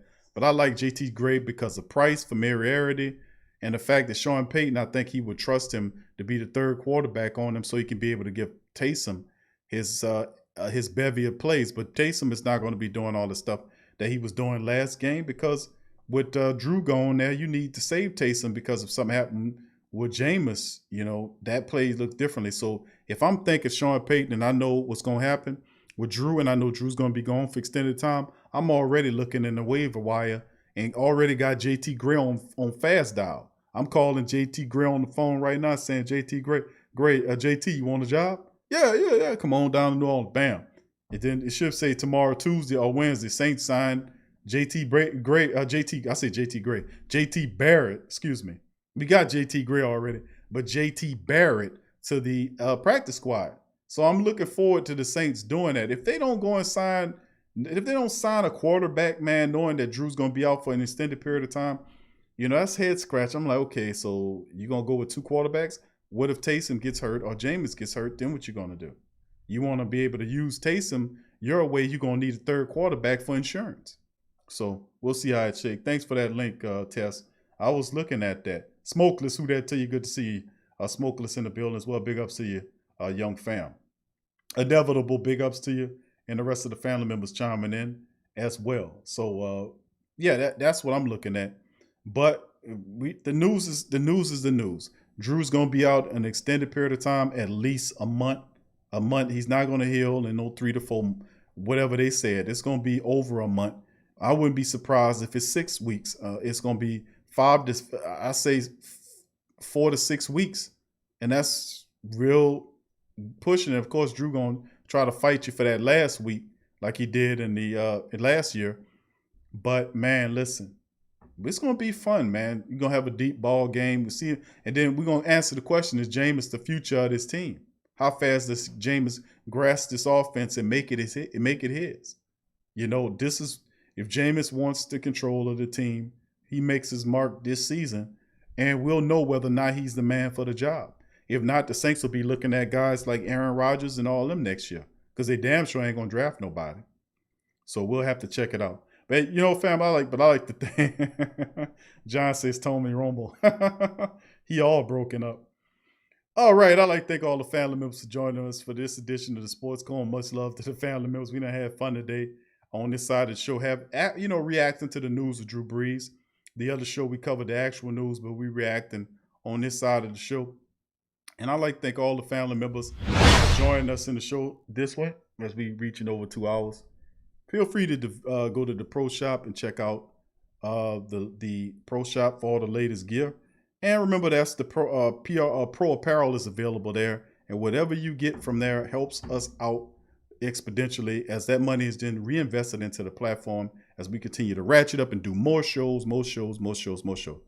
And as well. So I have an announcement for the family members I'll make after we finish going through our little back end promotions here. But feel free to go to the Pro Shop and check it out and get yourself a shirt, a sweater. It's getting cold. Some hats. We got some hats coming out. All this kind of beautiful stuff is available at the Pro Shop. Link is in the description section below.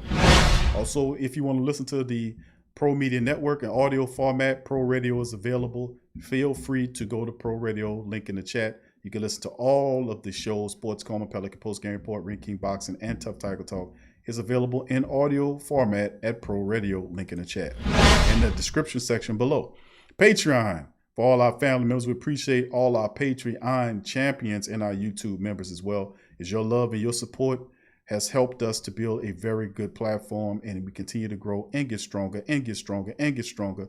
And because of all of your love and your donations and the things that you're doing to helping, I got a really good announcement that I'm going to make as well. That a lot of family members know, but I'm going to make an announcement again for those who don't know again.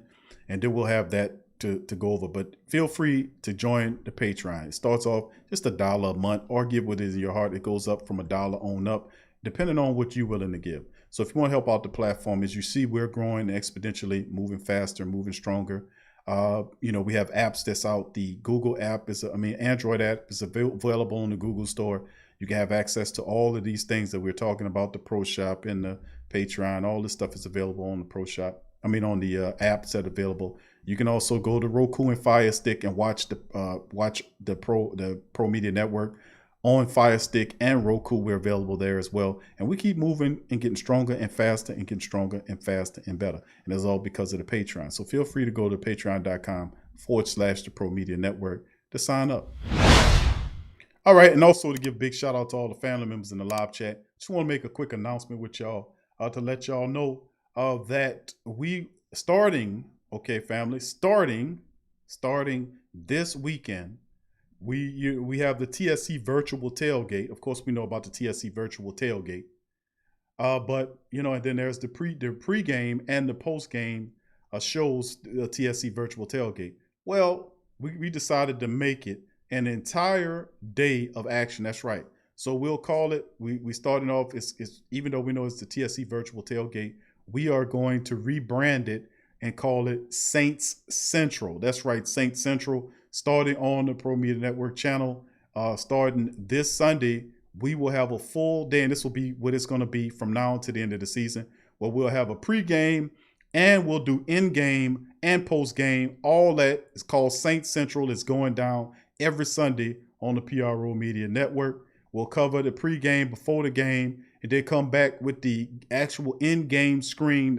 That's right, in-game stream, and then the post-game stream. All that start against the Atlanta Falcons. So Big Q and the Sports Coma will be rocking with you from the pre to the in-game to the post-game. Thank you, Peter, for your super chat. Who that to your fam? Much love to you. Thank you for your super chat. Appreciate you. And much love to you and Yearns. And also, I wanted to give a credit to the rest of the family members that sent cash apps. Daryl Doris, thank you for your cash app as well, my friend. Thank you for your cash app. Very generous. Thank you. Much love to you and your family. And like I said, family, it's going down. And like I said, the family members continue to support. So I'm ratcheting it up. And y'all see we ratcheting it up. So in-game streams will be available starting this Sunday against the Falcons. Pre-game, in-game, and post-game all day with the Sports Coma and yours truly. How about that? So I'd like to thank all of the family members for joining us here on the show today. Much love to y'all. Appreciate y'all. Y'all are fantastic. Y'all are excellent. I appreciate all that you do and all of the help that you are. Much love to you guys. I appreciate the heck out of y'all. Love y'all. Y'all stay positive. And we will return on tomorrow for TSC Unleash, our Tuesday special. And the Sports Coma Tuesdays, there's not a Sports Coma on Tuesday unless an emergency happens. But there is the TSC Q&A live, which is a Patreon show that we do only for our Patreon and YouTube members on Tuesday night at 6. So if you want to join our Patreon show, which is locked content, 20 plus shows, or well over 20 shows from TSC Q&A live we do for our Patreon and YouTube members. And of course, On Cue with Big Q, which is a new show that we do that is for our Patreon members. A new show was just released at 5 o'clock today as well. So all that's available. So feel free to check out all of it. If you want to gain access to that locked content, simply go to patreon.com/the Pro Media Network and sign up. It's just $1, or give what's in your heart. There's several options there, monetarily speaking, to help the platform. As you see, we continue to grow and grow and grow and grow and do more and more and more. So I'd like to thank all the family members on that as well. Saints Central is what it's called. It's going down. Saints Central. So we got Saints headquarters, a Saints HQ with the 24/7 live stream that goes down 24/7. Ain't nobody jumping off like that. And then, of course, Saints Central, baby, is going down every Sunday, pre-game, in-game, and post-game with yours truly and the Great Saint Think Tank. We're in the building. So big ups to you. Much love to y'all, and I'll see y'all later. Peace. Y'all be safe. Much love, and who that to you? Yeah. Well, all right. Like you always say, welcome, welcome, welcome. #1 sports talking D. We ain't like the Falcons, we won't blow the lead. Look, all we talk is who that, who got cut and who back. Rookies in the vets, players you should look at. It's the Sports Coma, you don't wanna miss it. Got the pre-game, party, post-game statistics. Get a visit from Sway, maybe DC or 5. It's the hottest thing smoking, Big Q and the guys. Go to YouTube Live, make sure you subscribe. Interviews inside the Saints locker room high. Talk to Drew, Jordan, Zach, Peyton, New Orleans, who that nation. Best believe when I say we bleed gold and black. Ain't a miracle or rivalry could ever hold us back. No, Beastquake, Bounty Gate, let the truth be told. It's the Sports Coma, all we know is say Super Bowl. Yeah. You're listening to the Sports Coma with